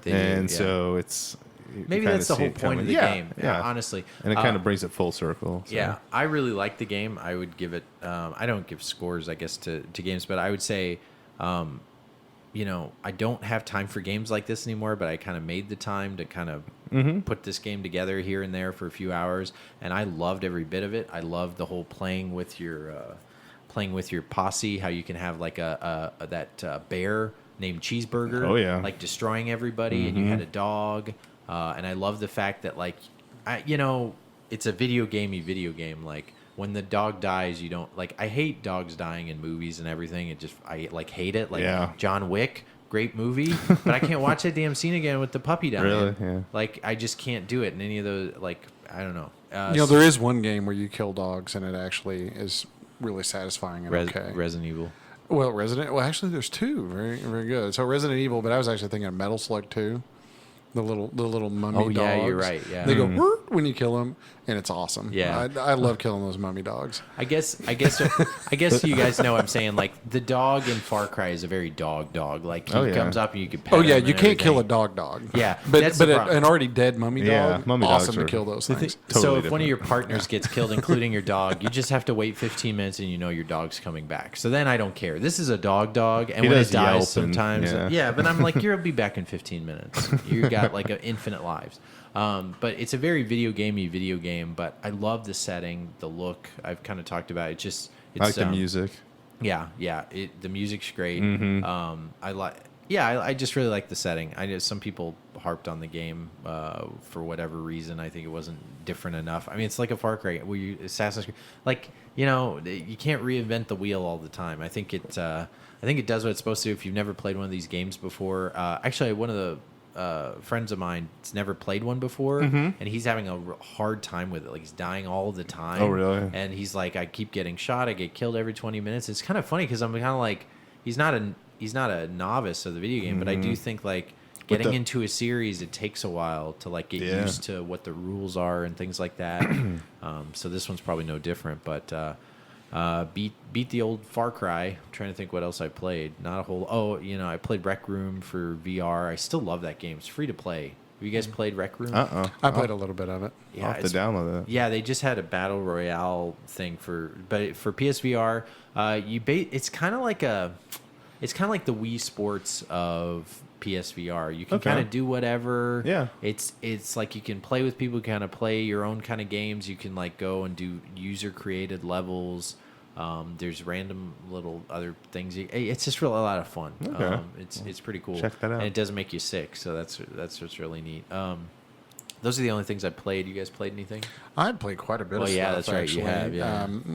Just being home with the Kiddo. with the new kiddo and up late at night and stuff. But so on the Switch, I usually don't do much, DLC only games, but I have a couple of DLC only games that I've been playing a lot of. One of which is Celeste. Okay. And it's a I don't know that 2D one. it's a 2D action platform. Well, IGN gave it a 10, a perfect 10, and a bunch of other people gave it a Jeez. perfect 10. So How much is it? I think it's like $15 or $20, something like that. But it's basically kind of like Super Meat Boy, where they have these short intervals of levels, and they're just insanely difficult, and you don't think you're ever going to beat it, and you might die 50 times trying to or whatever. Gotcha. But then you actually you do some impossible thing, and then you advance. Is kind of the bottom line. So you die and then you immediately respawn, kind of thing. So if you've ever played Super Meat Boy, you kind of know what I'm talking about. But it's a really well thought out game. It's just kind of a simple indie 2D platformer kind of thing, but it's done really well. The presentation's really good on it. Yeah. And it doesn't. You would think that, wow, dying in a game a million times over, that sounds horrible, but it feels like you really did something when you get to the next area, if that makes sense. So I've actually been playing that a bunch. I play it probably 15 or 20 minutes every day, and really enjoy it. And then there's another game called Just Sounds and Shapes. Or just Shapes and Sounds. I can't remember which is which. It's not Sound Shapes, which is a PSN game. Okay. Which I actually really like that game too. But this is Sounds and Shapes, which is a Switch game, and they're unrelated to each other, even though they have almost the same name. But it's basically a bullet hell rhythm game, I guess. So there's all these bullets and patterns and things that come out to the tune of all these chiptune music tracks, and you have to avoid the projectiles. Again, it's a great fun game to play like 5-10 minutes at a time. The music is really, really cool. I've actually been listening to these chip tunes in my car and stuff driving around. I'm kind of driving my wife crazy with them at night, because I've been she's like, "Can you put your headphones on?" I'm like, "Can you just enjoy my music too?" But I have to get some headphones. Yeah. So, but it's really fun. I've really enjoyed playing it. I played a bit of Owlboy, which is also another 2D platformer indie type game. Oh, okay, I've heard about that Sedesco one, yeah. game, and it's really good. And I've kind of been jonesing on platformers and fighters, like 2D stuff a lot here lately. Nice. So I've been playing Guilty Gear Zerd, which is XRD Revelator. Oh yeah, I know that For PS4. I've been playing Dragon Ball Fighters with the Z, the new one. Yeah. I played back through 2 or 3 of the Metal Slugs, here recently too. I've been playing some more Sturmwind on Dreamcast, Nice. which is a homebrew. I played Splatterhouse for Famicom. Huh. Which is it's Splatterhouse, no graffiti or something in Japan, but they Is it similar to our versions or? no, it never came out here. Oh, It's okay. sort of this cutesy version of Splatterhouse, Oh, if you can really? imagine such a thing. But it's actually a really fun game. But played it, and I'm trying to remember what else. That and Zelda, like I already talked about. I think that's mainly the things I've been playing over the last month. But just in bits and little spurts. I did actually put a few hours, I guess, on the new God of War as well. And that game is just jaw dropping. I mean, Cool. I'm excited. Yeah, I don't know. it really is. I mean, you'll go through something, you'll be kind of like, this is kind of cool. You're just sort of slow pace and everything else. But then you'll get into some battle, and you're like, that's the most epic thing I've ever seen. Awesome. Which is kind of the God of War series in a nutshell. But yeah, there are these fights that you do in it, and the characters are a lot deeper in this game, I feel like, versus the others. It's just a really good game. But I played it, I played maybe 3 or 4 hours of it. Then I sort of set it down because I was like, I can't play this in a long enough setting where I can really sink my teeth into it. So I'm just going to put it down until I can. Okay. So it's one of my games to go back to here before too long. But that's about it. Nice. What about you, Michael? You play anything? Yeah. I mean, I along with you, like, finished the Far Cry game. Cool. We kind of already talked about that. It's good to like finish again. Like I still want you guys to play. Like I think Far Cry is good, but it's one of those like story can take a backseat. Like you can play that game 10 hours, not mess with the story because you're just having. It's a fun game. I think that's what games should be about. But like, still want you guys to play Wolfenstein. It's coming out for the Switch. I know Adam's then gonna play it, so then he can. I'll play the superior version, the superior graphical powerhouse. Yeah, version. fine. It'll have the same story, so we could talk about. I've got it on PS4. I just need to put the disc. Yeah, in. you've been saying that for 6 months, so now I know you're not gonna put it in, but you're gonna play for the Switch. I got the collector's edition. Did I show you that? Yeah, I got the it too. big box collector. Yeah. It was on clearance at GameStop. $39.99. Yep. Yeah. Yep, I know it's awesome. It comes with a little toy. Yeah, I got it for the action steelbook. figure thing or whatever. I thought that's pretty cool. Why not? You'll play for the Switch, and then all of a sudden you're gonna be like, time. Be like, yeah, that's why I want I to actually talk like Doom about on the Switch. Though. A lot of people dog on the Doom Switch version. I love Doom on the Switch. It's I great. haven't played it, but I've heard some dog. And if you're and gonna I've play had it, some if you're say, gonna play okay. it on the TV, the PS4 version is clearly superior. Sure. But it plays remarkably well in handheld mode. Good. Nice. And it's cool to be playing Doom. Just setting it on grandma's couch or something. Some other place. But sorry, man. Sorry. No, Michael. you're good. You're good. What else have you played? Well, probably the thing I've been playing the most, and I've definitely got the itch for it. It's something a lot of people have been playing, and that's the Fortnite. I've been playing with a lot of friends. Now you're out of our normal realm. I know. Old man. Yeah, see, I usually playing don't play things that popular aren't stuff. I know, and I've been playing with friends and like my little cousin, and I mean, I it don't know. has There's to be just something- good. Obviously, there's- a lot of people are playing it. It's Yeah. just it's not. There's something about the battle royale style where you have 100 people just drop in, and like I like to do the solo one where it's just me, or if I play with my buddies, you can play duos or in squads of 4. And but there's something like I have one victory playing solo, but there's something about being dropped in with 100 people and killing 20 of them or whatever and winning, and there's just something about it. It's quick. Dude, there's a reason millions of people are playing this right now. It's the new thing. It's when Halo went multiplayer. Yeah, and even the Call big, of Duty. Yeah, the big ones are all going. Yeah, your Battlefield and everything else are all doing the same thing. Yeah. Call of Duty and Battlefield all kind of announced they're like this battle royale, trying to jump on the two. We're not a news site, but the two big ones are suing each other. Or PUBG. PUBG is suing Fortnite for saying you stole our game idea when PUBG kind of stole that from another game. It's just funny. It'll be interesting to see. What Yeah, that happens. won't go anywhere. Yeah, I agree. Yeah, exactly. I'm not very good at it, but I mean, it is definitely addicting. And So why don't you try to describe it to someone who's never played it before? I have an idea what it's Sure. like, but just some of our listeners Yeah, probably haven't. so heard. like in a solo setting is essentially there's like an island, a giant island, and there's cities labeled on this map.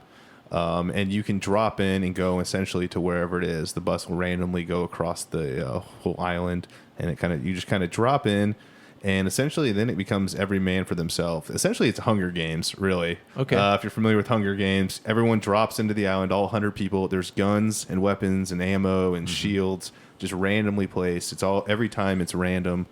And then there's a circle that appears on the map, and then there's a storm that comes in, and the circle will get smaller and smaller. If you're trapped in the storm, your health like slowly deteriorates. And so it is really like PUBG. yes, I'm sure it's exactly the same. The difference between I hear the PUBG and this is essentially the fort building. Fort building, yeah. And essentially, it's pretty key in that to get higher ground, and you can use it to make quick like ramps to jump up above people and then shotgun them from above. Okay. And it's just really addicting in how you can improve your fort building and finding different weapons, and they have kind of different classes for each weapon. So there might be assault rifle, but there's like a plain assault rifle. There's like a blue one. There's a legendary like gold one. They have kind of all different levels, and they do different amounts of damage. And it's just kind of random in what you find. Nice, yeah. So I guess one thing we could talk about this being collectors, kind of more of a collector-focused podcast, is the disc for the PS4 version of this thing is expensive. Do you know this, Adam? I've heard. Yeah, I've heard this. And is it PAL Australia only, or is it? It was NTSC, but the game's free to play now, so they stopped printing the disc. So it came out for Best Buy. I remember it was Like a while ago. It was on clearance. It was $19.99, and back when I was buying Job Simulator, what? I actually do and I remember got seeing that. Yeah. Adam's copy, and like like I try to get games where I think like, this could be something. Like you remember that Life is Strange thing that you saw, and that you were like, I've never seen this game. I was like, yeah, buy it at so and so. It's cheap. Do you know that is now super pricey? It's like. And most of the time it doesn't happen, but this game, Fortnite, I looked at, I was like, this looks like it's going to be like, what's the other game that like bombed when it came out with? You're It's- talking about it's the you're talking first about person. Bloodborne. No, Bloodborne, the one from Talking about the one- Gearbox, Talking about the one that was supposed to have like dinosaurs in it. or not Bloodborne. I'm Battlezone or something. Yeah, not Battleborn. Battleborn, not yes. Bloodborne. Yeah. Yeah. Bloodborne is a good game. Yes. That actually there are a lot of copies of. No, it's the Gearbox Yeah. game. That it was supposed to be sort of the follow up to Borderlands. Yeah. That game. Yeah. Battleborn. And then that other one I came. got my Battleborn. I actually have it. I got it for I think $4. Yeah, it's still Yeah. like nothing. Yeah. So sometimes these multiplayer games don't hit, and when they Sure. do not hit, they like there's Evolve. You guys remember that one? Evolve like tanked. Well, the problem with Evolve is they sent like a third of a game. You know, like Yeah. you got it, and in order to play it, you had to buy a bunch of DLC. It was one of Yeah. those microtransaction games. The microtransactions killed it. Yeah. Another advantage of this game is that it's cross-platform and that you can play with people who play on the PC, or like I play on PlayStation. So I there'll can play always with be my people little to play cousin with. who's on Xbox, and that's just kind of a nice little feature Oh, that awesome. they have. So that's different. So you can actually seek out his gamer tag on your Yeah, own system. because they have It's like crazy. within the game they have a gamer tag. Oh, okay. So like Epic has their own. That's who makes the game. Oh, okay. They have their own little like gamer tag within it. You can use your PlayStation or whatever Xbox One too, but that's I think what allows them to do it. Interesting. All right. Yeah. Well, that's fun. So Fortnite costs $200 for PS4 or something. That's all I remember now. Really? It's Well, something just crazy. download it for free. If you- Yeah. All right. Cool. That's what I would recommend. You can give it a go, see if you like it. Yeah. All right. Well, any pickups since we had that game swap that you were talking about right at the beginning of the episode? Why don't we talk about our pickups? Who would like to start? I could start, I guess. I've got a bone to pick with Michael, so I'll start there. Go ahead. So one of the guys at the swap, he had a He listens. His name is Isaiah. yeah so Isaiah. I'll say his name. Yeah. So Isaiah, he had 3 games that I wanted. So he had Castlevania Chronicles for PS1. Yeah. Gunstar Heroes for Sega Genesis, complete in box, and he also had Truxton complete in box.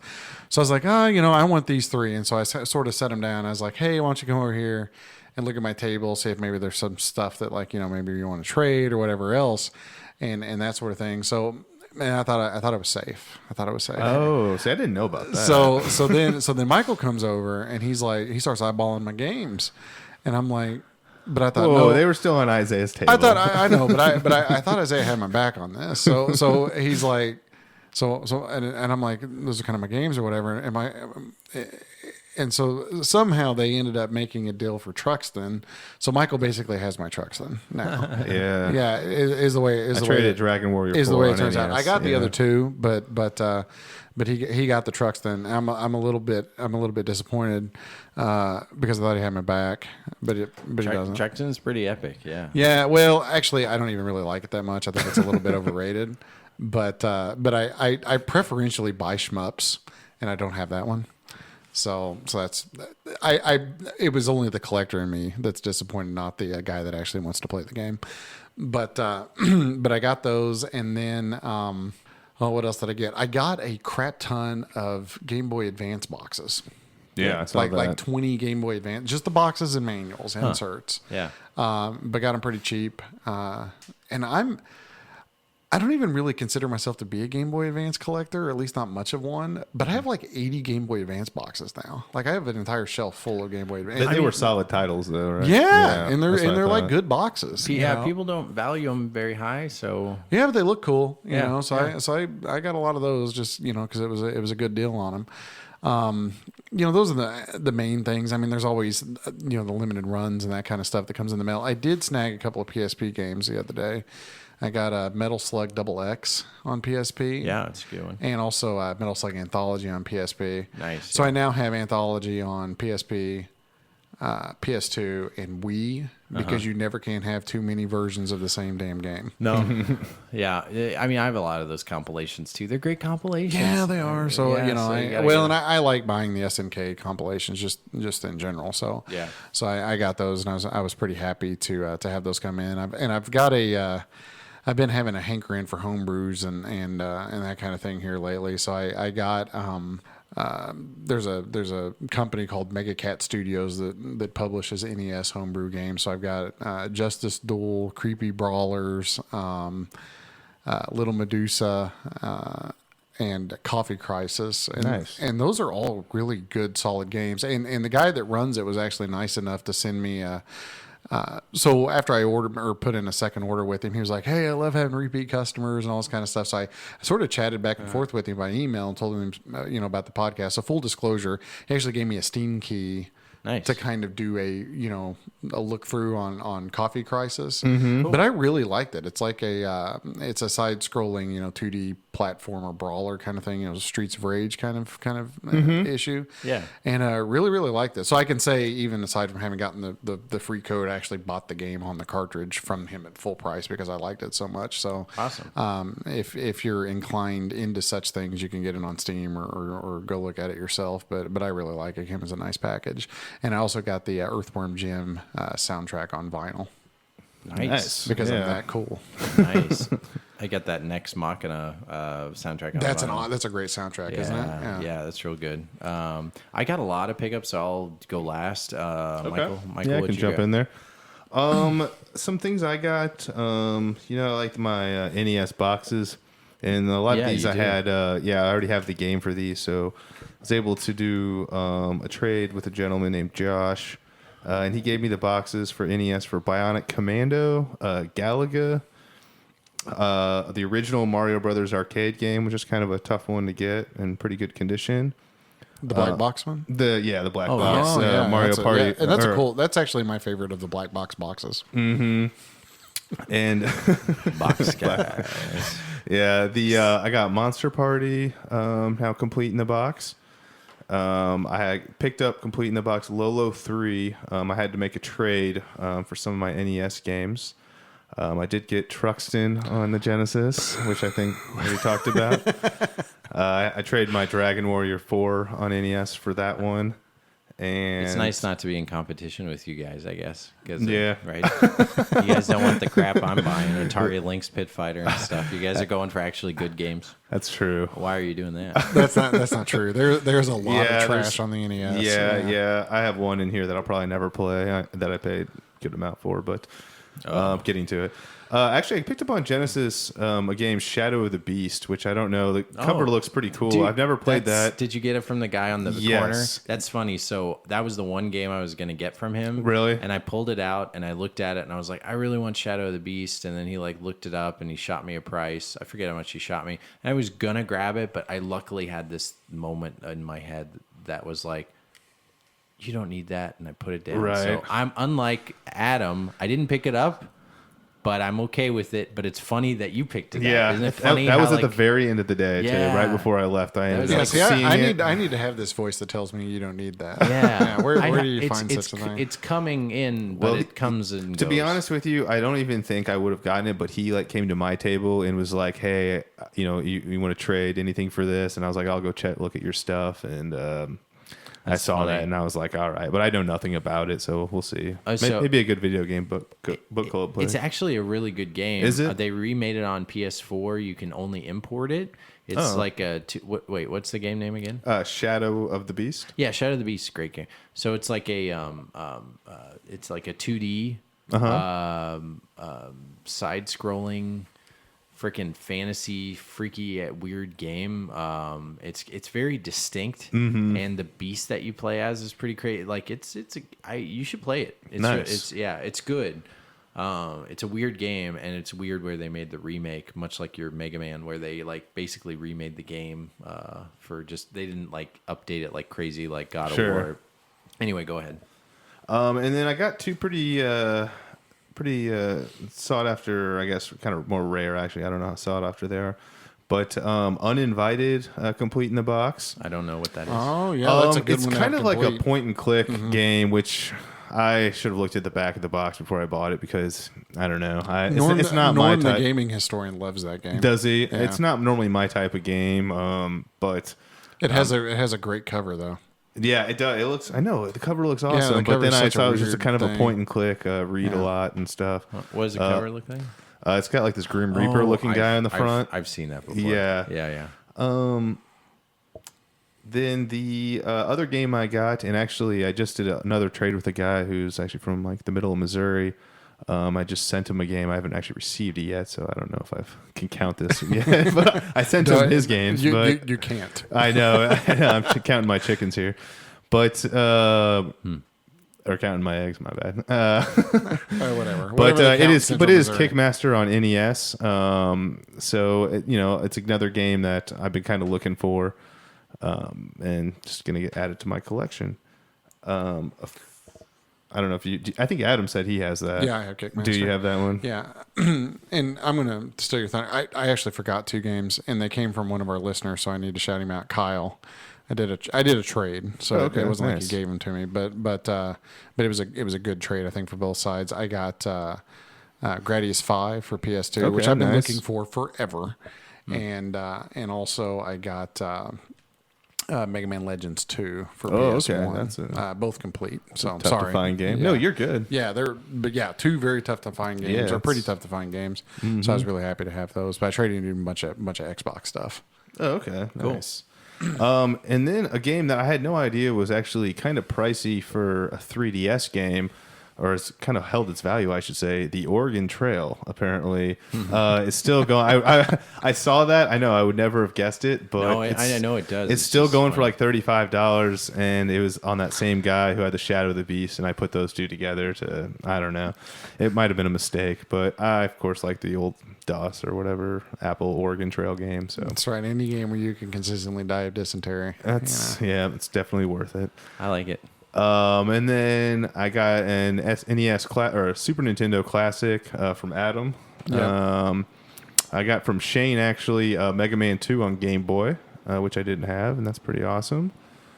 And kind of the last thing I did, a gentleman I believe who's friends with Shane really wanted Xbox games, and I've had these Grand Theft Auto Xbox. That's Kyle.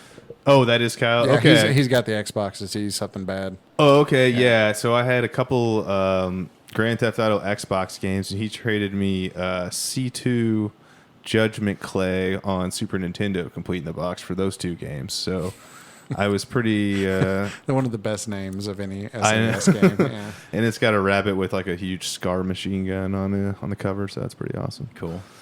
And I guess the last thing that I picked up in trade was what I thought was cool was from McDonald's, actually, the Super Mario 3. They're called Translights, actually. It's kind of the advertising display Oh, that they had. Yeah, they put a light behind it. Translit, yeah, Or yeah. Translit, sorry. No. And, I don't know. It's, Yeah, I'm not 100% either. I just saw him, and he showed me he had extra ones, and I thought they looked cool. I have all the little figures from Mario 3. I think it came out in like 1990, I want to say. It's funny. I'm looking at trying to get the McChangeables. Oh, okay. The Yep. ones that were like fries that turn. I have all of them, but I want the Translit. Oh yeah, Right, yep. So I know I need to come up rig something up so I can put some It's easy to LEDs do. behind. You just need to do a light box. So how you do that is really you basically buy a framed shadow box that's Okay. that size. Instead of doing the shadow box has glass in front of it, you put the Translate in front of it. Gotcha. And then behind it, you just rig up any kind of LEDs. cheap LED Yeah. light. Or, So yeah. I definitely need to do that, and that'll make it look much more impressive. I'd say. Yeah, they So, sell them on eBay for like $30 if you want someone to DIY it for you. Just Yeah, so I you might. know. Yeah, I might do that actually. Cool. All right. So what did you get, Ben? Well, as Adam would say, I picked up a few things. I did pick up I made a trade. Sorry, I'm withholding names. I kind of forgot everybody's name, but it was nice, meeting some people out there, and they'll also be going to our cons. We didn't mention. Sorry, I'll throw these in there: Missouri Game Con and the Portland Retro Gaming Expo. Sorry, we forgot to shout that out at the beginning. Mo GameCon, be there or don't be there, but then you'll be a loser. Yeah, the Missouri Game Con. That is Can't be that far for everyone. It's right in the middle of this country. It's right in the middle of the country. You're no more than 2,000 miles away from it, unless you're in Hawaii or Alaska. August 4th from 10:30 to 6:30 in St. Charles, and then also the Portland Retro Gaming Expo, October 19th through the 21st. Come see us. Oh, We'll be buying stuff. And we'll won't be have a wearing booth. Video Game Dad's t-shirts. T-shirts, yeah. But anyway, it's a good old time. We'll talk a little more about the Missouri Game Con in the next episodes coming up. But anyway, back to what I picked up. I traded. I got a G1 Sega Genesis because I don't have one right now, and I wanted to hook it up to my Sega CD that I have randomly. I got that in a trade. I traded Shovel Knight for PS4 straight up for it, and it was perfect win-win. Good deal. That guy got what he wanted, and I wanted what I wanted. Shane gave me this really cool like baseball set that has a Toys R Us. It's like basically looks like a building of a Toys R Us. Did you see this, Adam? I've not seen this. Look at it. Oh, that's cool. It's random, and he kind of threw it in for one of the trades that Shane and I were doing. And it just like looks like the building of a Toys R Us. It's really random and weird. This other guy, sorry I forgot your name. Please send me an email or something. He had Game Gear games, and I've been collecting the Game Gear, and I've got a ton. I've been kind of in this weird renaissance of wanting to pick up Game Gear games. He had a bunch that I didn't have, which was rare. So he brought in 1, 2, 3, 4, 5. He brought in 10 Game Gear games, and I only had 2 of them. And the ones he brought in were like awesome. Road Rash, Nice. I love me some Road Rash. Fantasy Zone, Vampire Master of Darkness, which is I don't know that one. that Is that a one's good one? actually like pretty popular, a little more expensive. It's gotten its shout outs on the hidden gems and the popular. Yeah, I was trying to Jesuses. figure out if that was the same one as the Master System, Master of Darkness. I think maybe it is. It probably is. It's kind of a copy of a Castlevania Yep, game, but it's yeah. actually really good. Supposedly, I've never played it actually, but it's supposed to be good. Rise Star, Stargate, Primal Okay. Rage, arcade classics. I also picked up Sonic Drift 2. So what's funny is I played all these. I play tested them earlier today because I cleaned them. And like some of these are Primal Rage for the Game Gear. It's pretty dang good. Yeah. I just love that baboon that farts or whatever. Oh, yeah. And like that's the best move. It may not be the best move ever Yeah. in a video game, but it's up there. Yeah, that was just Absolutely. He inverts himself, spread eagle upside down, farts, and then the cloud Screen swaps it, yeah. kind of scoots across the screen, hits the other guy. I was disappointed in Stargate, just so you know. I like that movie, Game Gear game, not good.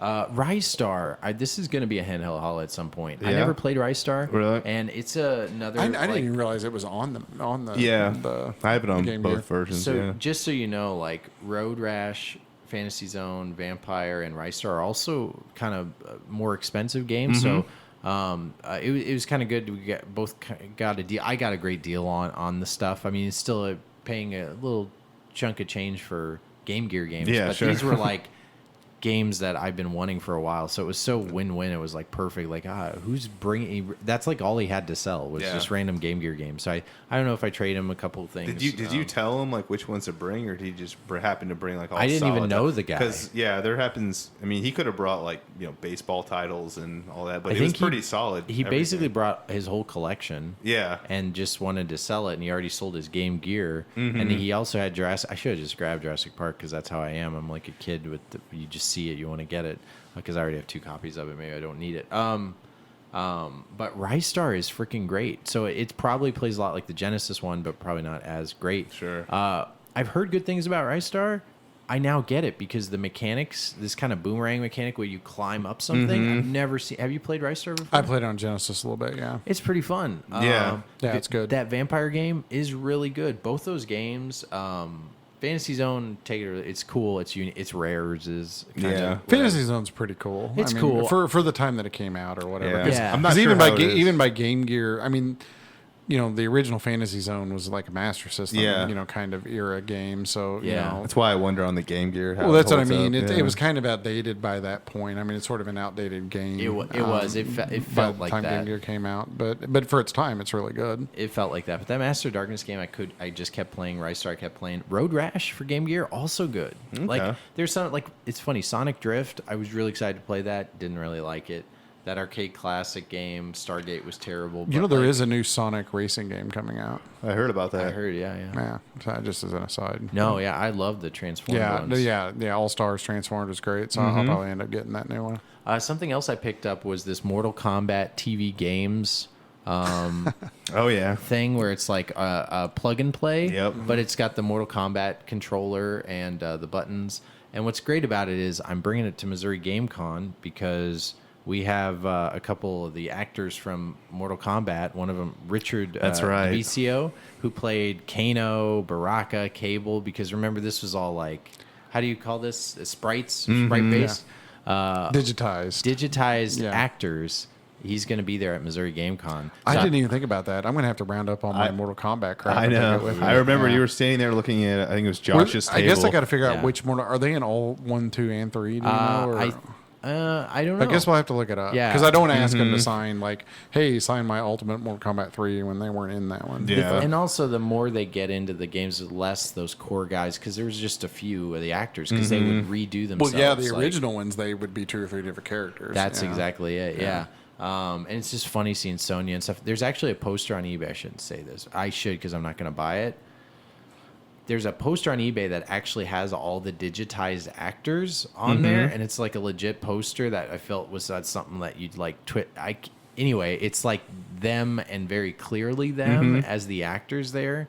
I totally want it, but it's like $80. But it's so good. Yeah. I've never seen it before. It's not a multi-print whatever. It's crazy. I'll have to show you guys the link. But I got that little plug and play just for him to sign, hopefully, and put on my shelf like a big dork.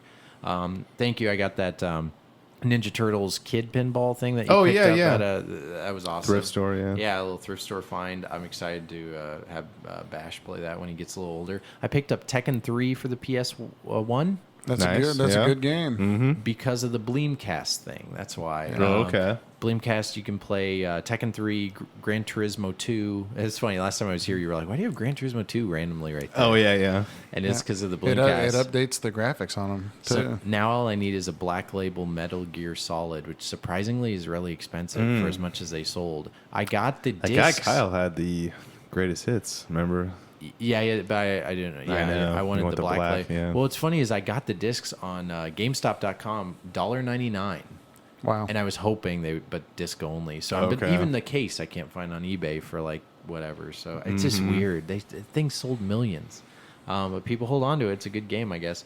Kyle gave me the GBA Messenger, which is great. It's like a little before text messaging. Oh, yeah. Oh, You okay. so that's a neat little dumb. It's like thing. a little wireless adapter thing. Yeah, I got that Pixel Gear from you, Adam, for the PSVR. Shane, we did a trade. I forget what I gave him. I gave him like a Game Boy thing. I also gave him like Gears of War Retro Replay, the Buzz wireless controllers for the PS. I picked up Parasite Eve for the PS1. Oh, okay. That one just is a big nostalgia game for. I never beat it back in the day. It's a good game. Yeah, my It buddy actually Mark. It actually holds up for the type of game it is. Yeah, it's a great game.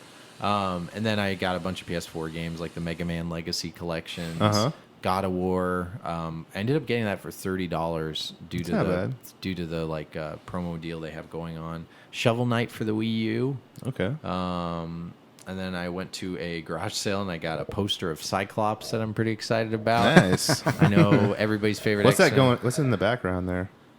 It's like a bunch of comics. Oh, or a bunch of whatever. comics in the background. Okay, that's cool. I don't know. It's actually right upstairs. I wanted to put it next to my arcade or whatever. I thought it would look good. Again, it was Yeah, like, definitely. It was basically $1. Garage sailing, got a freaking GameCube for $3. That was kind of cool. There I you hope go. it works. I haven't tested it yet. It's all right. And then It I works. got It's a GameCube. They Right. all work. I know, yeah. I'm excited about it. I got the Super Retro Trio Plus. I don't know what that is. That is a clone console. Oh, okay. Basically, it'll play your Genesis, Nintendo, and Super Nintendo. Oh, It'll also gotcha. play the Japanese ones. But I already have a clone. I have a Retron 3. This one will also do HDMI. So it'll do Oh, composite nice. and HDMI. And I got the Joe and Mac edition. Shout out to Castlemania Games. They told me if I shout out, they'll just give me this whole. I'm just kidding. I paid for it full price. I didn't do it. But it basically came with like a Joe and Mac custom edition. It was on, it's on sale. It was basically like $100. Mm-hmm. But I figure space is at a, if it basically replaces 4 different things because it'll do the HDMI, it'll do the regular thing. It comes with controllers that are actually not crap, and it's a limited edition, Joe and Mac edition. They only made like 1,000 of them, and it comes with a cool like ice blue cart. Nice. I also picked up a custom cart of Teenage Mutant Ninja Turtles Streets of Rage 2. Oh yeah, yeah. Yep. So basically, you're playing Streets of Rage 2 with the sprites of the Ninja Turtles. Yeah, that looks cool. I'm gonna check I wonder that if that's out. based on the Beats of Rage engine stuff. I don't know. I mean, I always thought Beats of Rage was like Dreamcast, but I guess it is. Yeah, I mean, Beats of Rage probably too good to run on Genesis. I'm not sure. Have you played that game yet? yeah, it's great. Nice. It's kind of like when whoever discovered Reese's when they put freaking chocolate and peanut butter together. It's like amazing to play Streets of Rage because now you're playing. Here's what's awesome about this. So again, this is Streets of Rage 2, one of the best, arguably it's definitely my favorite. But it's one of the best beat 'em ups ever. Yes, it's awesome.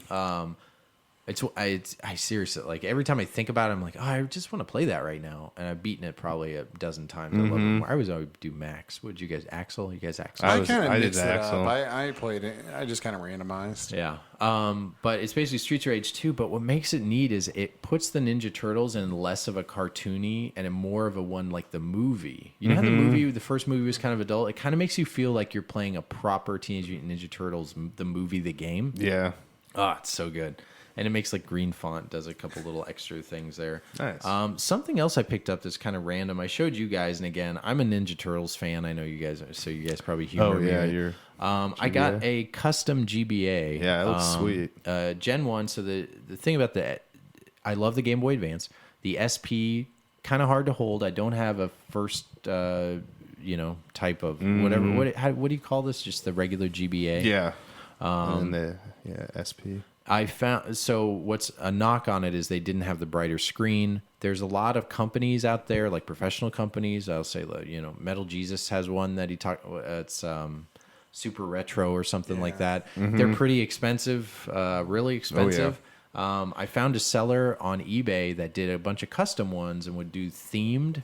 And I just messaged him, and he did a Ninja Turtles themed one for me. And he back and forth. I was kind of like, I want a clear one.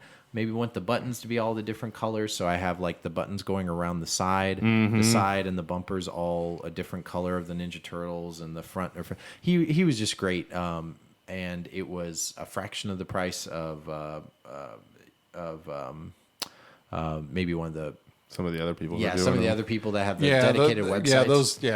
Those ones that were on the Metal Jesus video. I went and looked at them, and I don't know, like 400 bucks or something. Yeah. I was like, well, they're cool, but they're still Game Boy Advances. Yeah. So sometimes there's the GBA modding stuff out there is pretty amazing. But so they put the SP 101 screen, the AGS 101 screen in there from the SP. And really, it's not quite that easy because if you shoehorn it in, you've got to do a couple extra things. Yeah. And what's nice too is what he does is he puts in the voltage regulator. So that GBA is never meant to have the 101. Sure. So when you put it in there, you're kind of stressing some things out. So he'll put in a voltage regulator that gets it at the brightness that it should be. So he does that. There's a lot of mods out there. Yeah, A you lot have of to people fine-tune try to. that, yeah. Yeah, you can buy them all over eBay for around $100. But basically, for a little bit more than that, he was able to make me one that has like the Ninja Turtles logo on it, the 4 heads of the Ninja Turtles that I want, exactly the way I wanted it. Yeah. And he was just great to work with. And again, I didn't get a discount or anything, but I wanted to shout him out.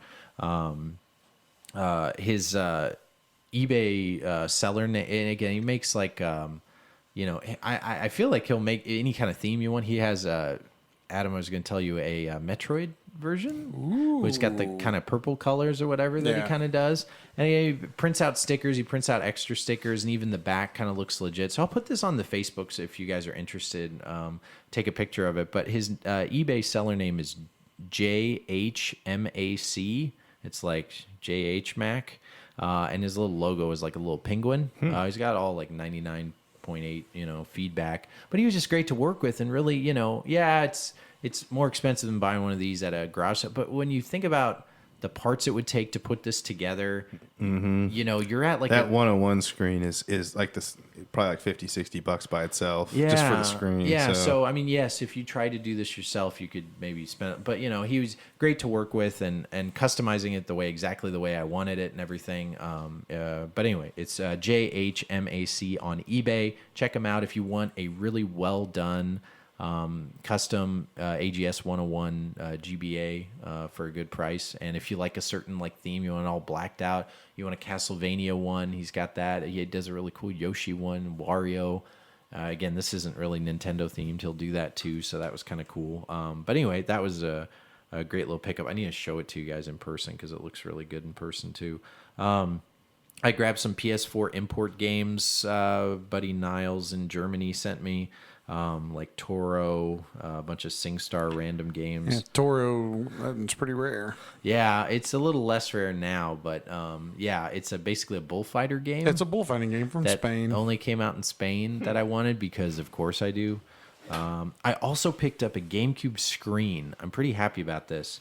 So I grabbed a Zenith. Do you guys know Zenith? Huh? Anybody know? I remember. I used to have a Zenith Oh, TV, yeah. man. My mom had a Zenith. I had my first TV was a Quasar. Yeah. My second TV was a Zenith. So like Zenith was like before the Sony Vega. Like Zenith was, I thought, pretty Yeah. premium. Don't you guys think? Yeah, Yeah, and no, then like I- RCA, they were up there. Yeah. Yeah. Well, I think, yeah, I just, you know, but I always don't know. thought Zenith had the coolest name / coolest logo. Yes, that big Z, that big. Mm-hmm. So Zenith made a screen for the GameCube that you put on like the top of the GameCube, but unlike a Okay. lot of the other ones, it's, Similar to the PlayStation that one, it looks little like. screen is what made Zenith go out of business. Yeah. It's so cool it bankrupted them. Yeah, basically. Anyway, it fits really well, and so I started looking at like, you know, my GameCube. I want to play my GBA on my GameCube. That's basically what I use it for. I'll just put a screen on it, so I don't have to worry about hooking it up to TV. I could have like a dedicated, small, basic GBA player. I've got the Intertech screen. I bet that's better than the Intertech screen.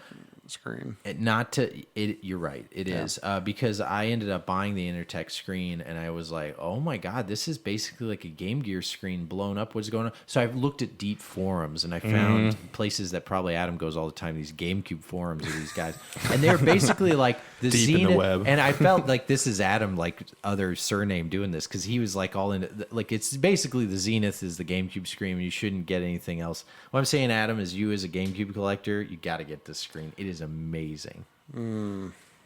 Yeah, No? perhaps. Okay, No, well, so what it does is it basically is the innards of the PS1 screen. Do you remember the Oh one? no, I've got the PS1 and that screen. PS1 screen is just very vivid. And Yeah, back it's in, awesome. Back in the day, that LCD, like being that good looking, still looks great today. It Yeah, basically that looks little like PS1, especially on the small form factor Yeah. PlayStation. That I have that set up, and it's great. So whoever made that same company made this, and you can tell they like the form factor and they kind of want to make it fit with the aesthetics of the thing. But anyway, it's a great screen. It looks really good. The contrast ratio is really great, and you don't need your own dedicated power like the Intertech one was, where you need your own like separate power or running if you don't have the feeds cables. off the GameCube or something. Yeah. So now I have an Intertech screen for sale if anybody wants it. Isn't Intertech where they work at Office Space. Office Space? Yeah. Yeah. I think it's that's- Interact.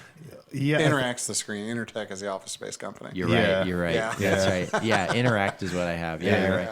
And it's Interact, like they're still really expensive. So even if you sell like that Interact, if you sell a broken one on eBay, they go for like $20. Yeah, so yeah. just so you know, No, if they're you ever sought see after. one, pick them up, because the Zenith one, a lot of people now, our listeners know, no one knows the difference, that there's better ones, and like there's like 6 or 7 companies that all use the same screen, but the Zenith one is legit, and I love it. Now I have like a bigger way to play my GBA. Nice. Also picked up the Genesis collection lastly for the PS4. I That's still the need to new. get that one. That's the new Nice. compilation. Haven't popped it in yet. Excited to play it. Those are a ton of my pickups. All right. We had a segment. We're going to wait for the next episode for Shane to join us. I think we're going to have to wrap this up pretty quickly, but we always like to get to our emails. So we do have an email question. And also, just so you know, iTunes reviews, we love them. We love them. Please give us a review on iTunes or any place you listen to this podcast. It really helps us get seen. We really appreciate it. We love all the interaction. We had another good email on Facebook. I forget. Yeah, we did. We had a question from Mike in Texas. Yes, or the email. Yep. Yeah, and he said, had a discussion topic for the podcast. Is there any point in collecting where it does not make sense to purchase the newer systems coming out? I know my backlog is more than I could play in my lifetime, and I have tons of games I really want to play. Is that the case for you too? If that is the case, when would you stop buying new systems and just collect for the ones you have? It is a question I have asked myself. Was wondering if you dads are in the same situation, and what are your thoughts here? So he's basically asking, like, do you ever get to a point where you feel like you've got so many games, what's the point of buying the new thing? For me, I will say yes. Specifically, more recently with the whole Wii U and Switch, there were a lot of games, obviously, that came out that were on both systems, and I still had a lot of games. I got my Wii U kind of late, and they kind of just ended the system right when I got it, so I got a whole bunch of games, and I was kind of backlogged on that, so I kind of held off on getting the Switch pretty much for that specific reason. And now I know when I get the Switch, there'll just be a ton of games already out, that I wasn't able to play before. Yeah, I don't know. I kind of struggle with this question a little bit myself. I actually told myself on the last generation, PS3, Xbox 360, like, I'm done here. Yeah. And so that was going to be my cutoff. Mm-hmm. And Whoops. well, sort of. But I've said that a couple. I've only had a couple PS4 systems. for about the last year and a half or so. Is that right? That's about me too. Yeah. Yeah. So I had didn't mine upgrade at launch. So I didn't upgrade Yeah. to the PS4 until pretty late. I had the Wii U when it came out, if you count that as part of the last, this generation, I suppose. And I pretty much have a complete Wii U set. Minus like 5 games that I need to complete. But I told myself, well, I think I'm pretty much done. But then I got the PS4, and then I started finding all these weird little niche things to collect for PS4. And so now I don't even know how many PS4 games I have, probably 200-ish, give or take. But so I've sort of found these little niche things that I like collecting for PS4. That being said, aside from the limited run releases, I think I'm kind of done with PS4 at this point. There'll be a few more games I get, but I think I'm getting pretty close to being like I've had enough of what I'm going to do for PS4. Yeah.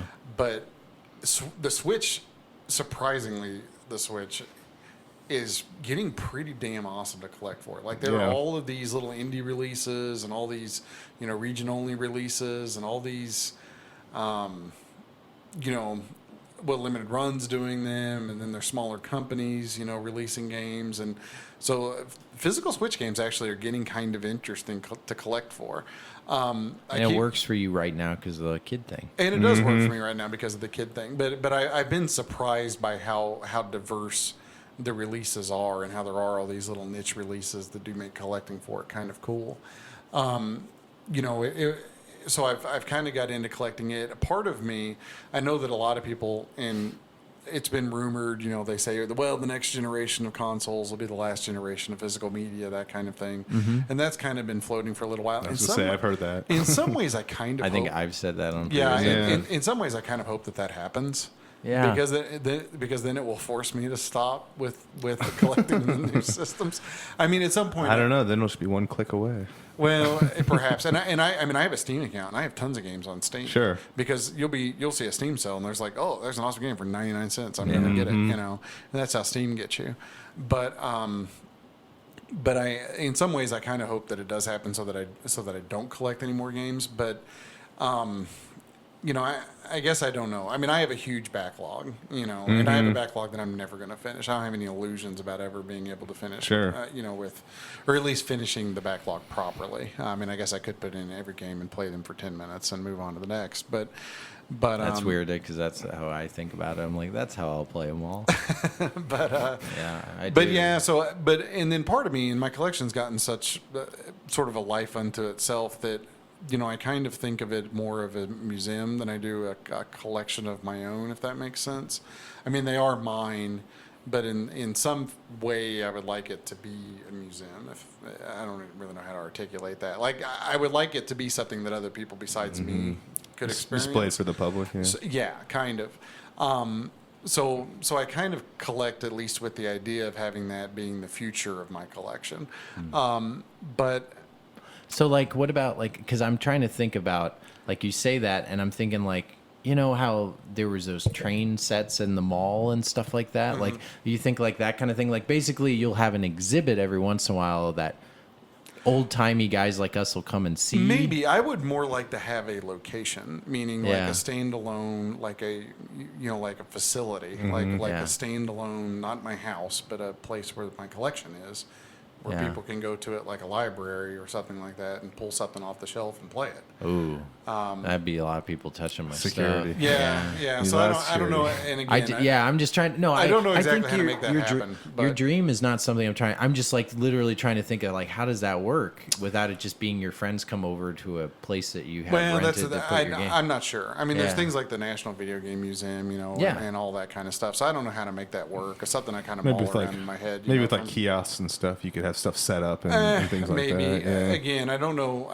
Or maybe just having them archived, even just to have them archived, for, Yeah. True. for You're future you're reference nicer to. than me. I just want But- my stuff to be mine. I don't want anybody touching my shit. But I don't know. So part of me collects for at least the idea of that. Yeah.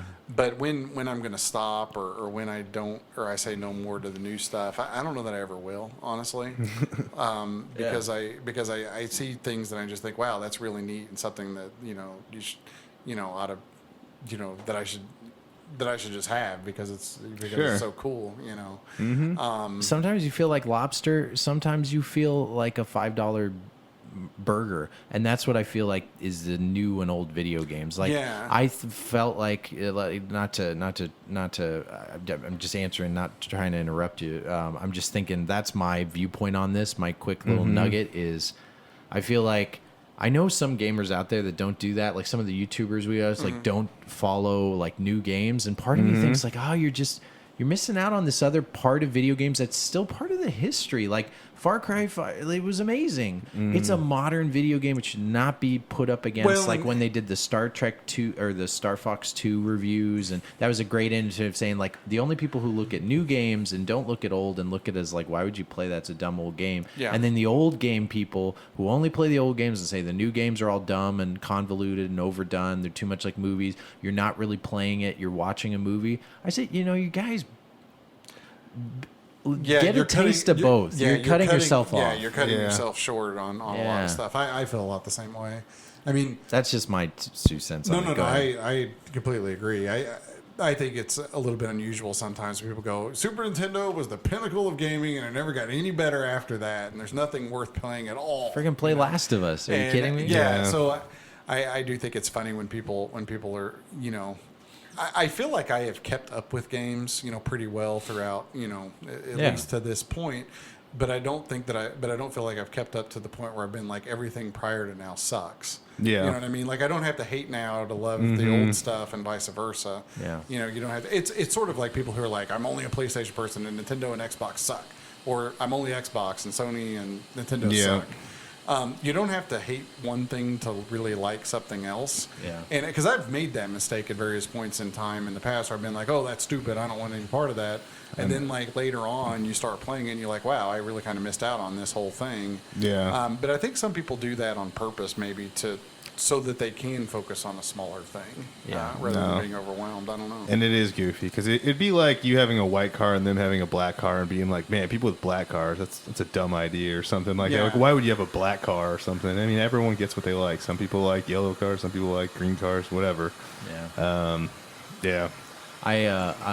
But not to change this guy's question, because the more I look at it, it's like he wasn't asking that. He was kind of just asking like, it gets to a point where you got all these older games, you have this backlog. When do you feel the need to stop? And actually, that's a interesting question too. Like, we do, when you were touching on that in the beginning. I feel like I need to stop all the time. Yeah.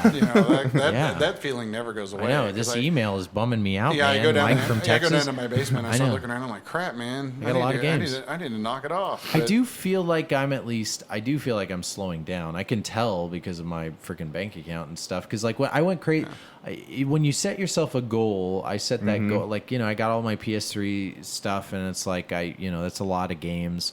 I'm now really just picking and choosing stuff. It's funny though, that community, I will say this, we kind of don't help each other out. And let me finish. I mean, like, as soon as you get a pinnacle and you get something, you want to lean back and enjoy what you have.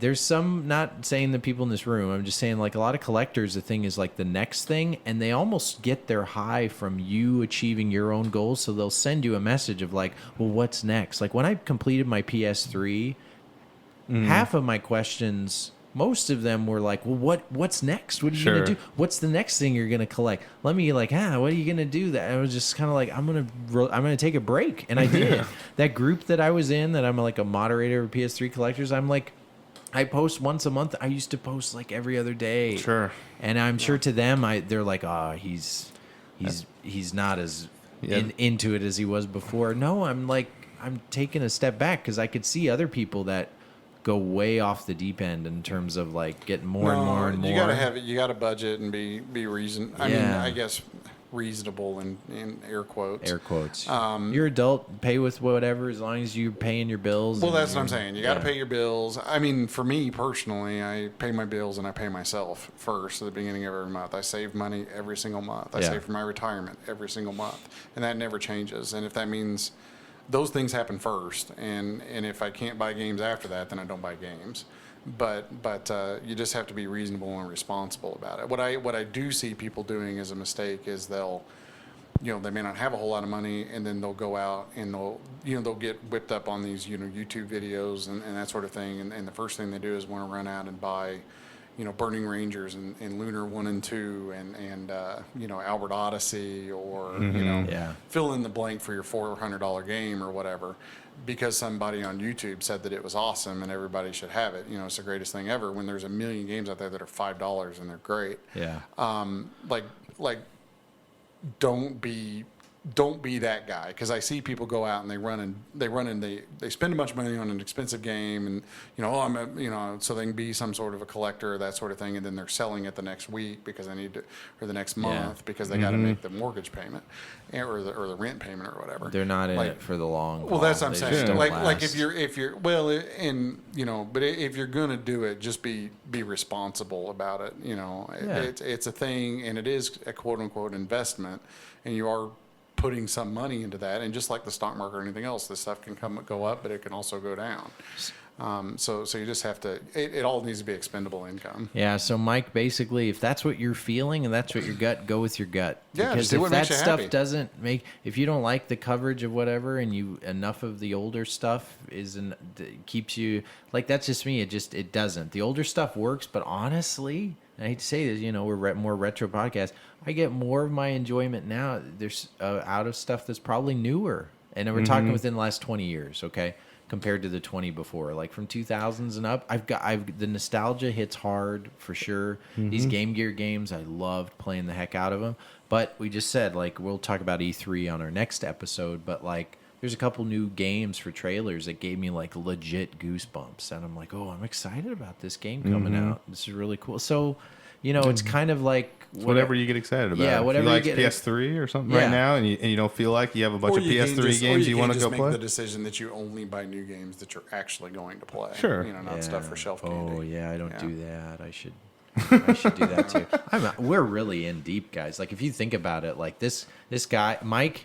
Don't buy just buy what you got to play, because like we buy a lot of stuff that we don't necessarily need, so it's probably better to not do that. Yeah, and actually one of the things I've been, not that I sit around thinking about my own death all the time or anything like that, but I have actually been thinking about, like, okay, if I was to die and all this does need to be wound down, how do I make that happen? Sort of automatically. What would I do? I have a buddy who sells on eBay. I told him to give it like half to my family. I was like, well, I was gonna say we have each other, so we're good. That's true. Like honestly, that's the big thing. Like you have the three of us that would instantly know, like. Well, that's kind of what I would tell Casey. I think is ask the guys, you could, if Grayson, my son, wanted to keep it, for whatever reason, that's fine. But if we need to get rid of it, a reasonable way to do so. Grayson for sure doesn't want all this now, but in the future, would he want some? Maybe. But I also hear like there's so many jokes out there. The older parents or whatever, it's like, here's my storage shed full of shit. And it's like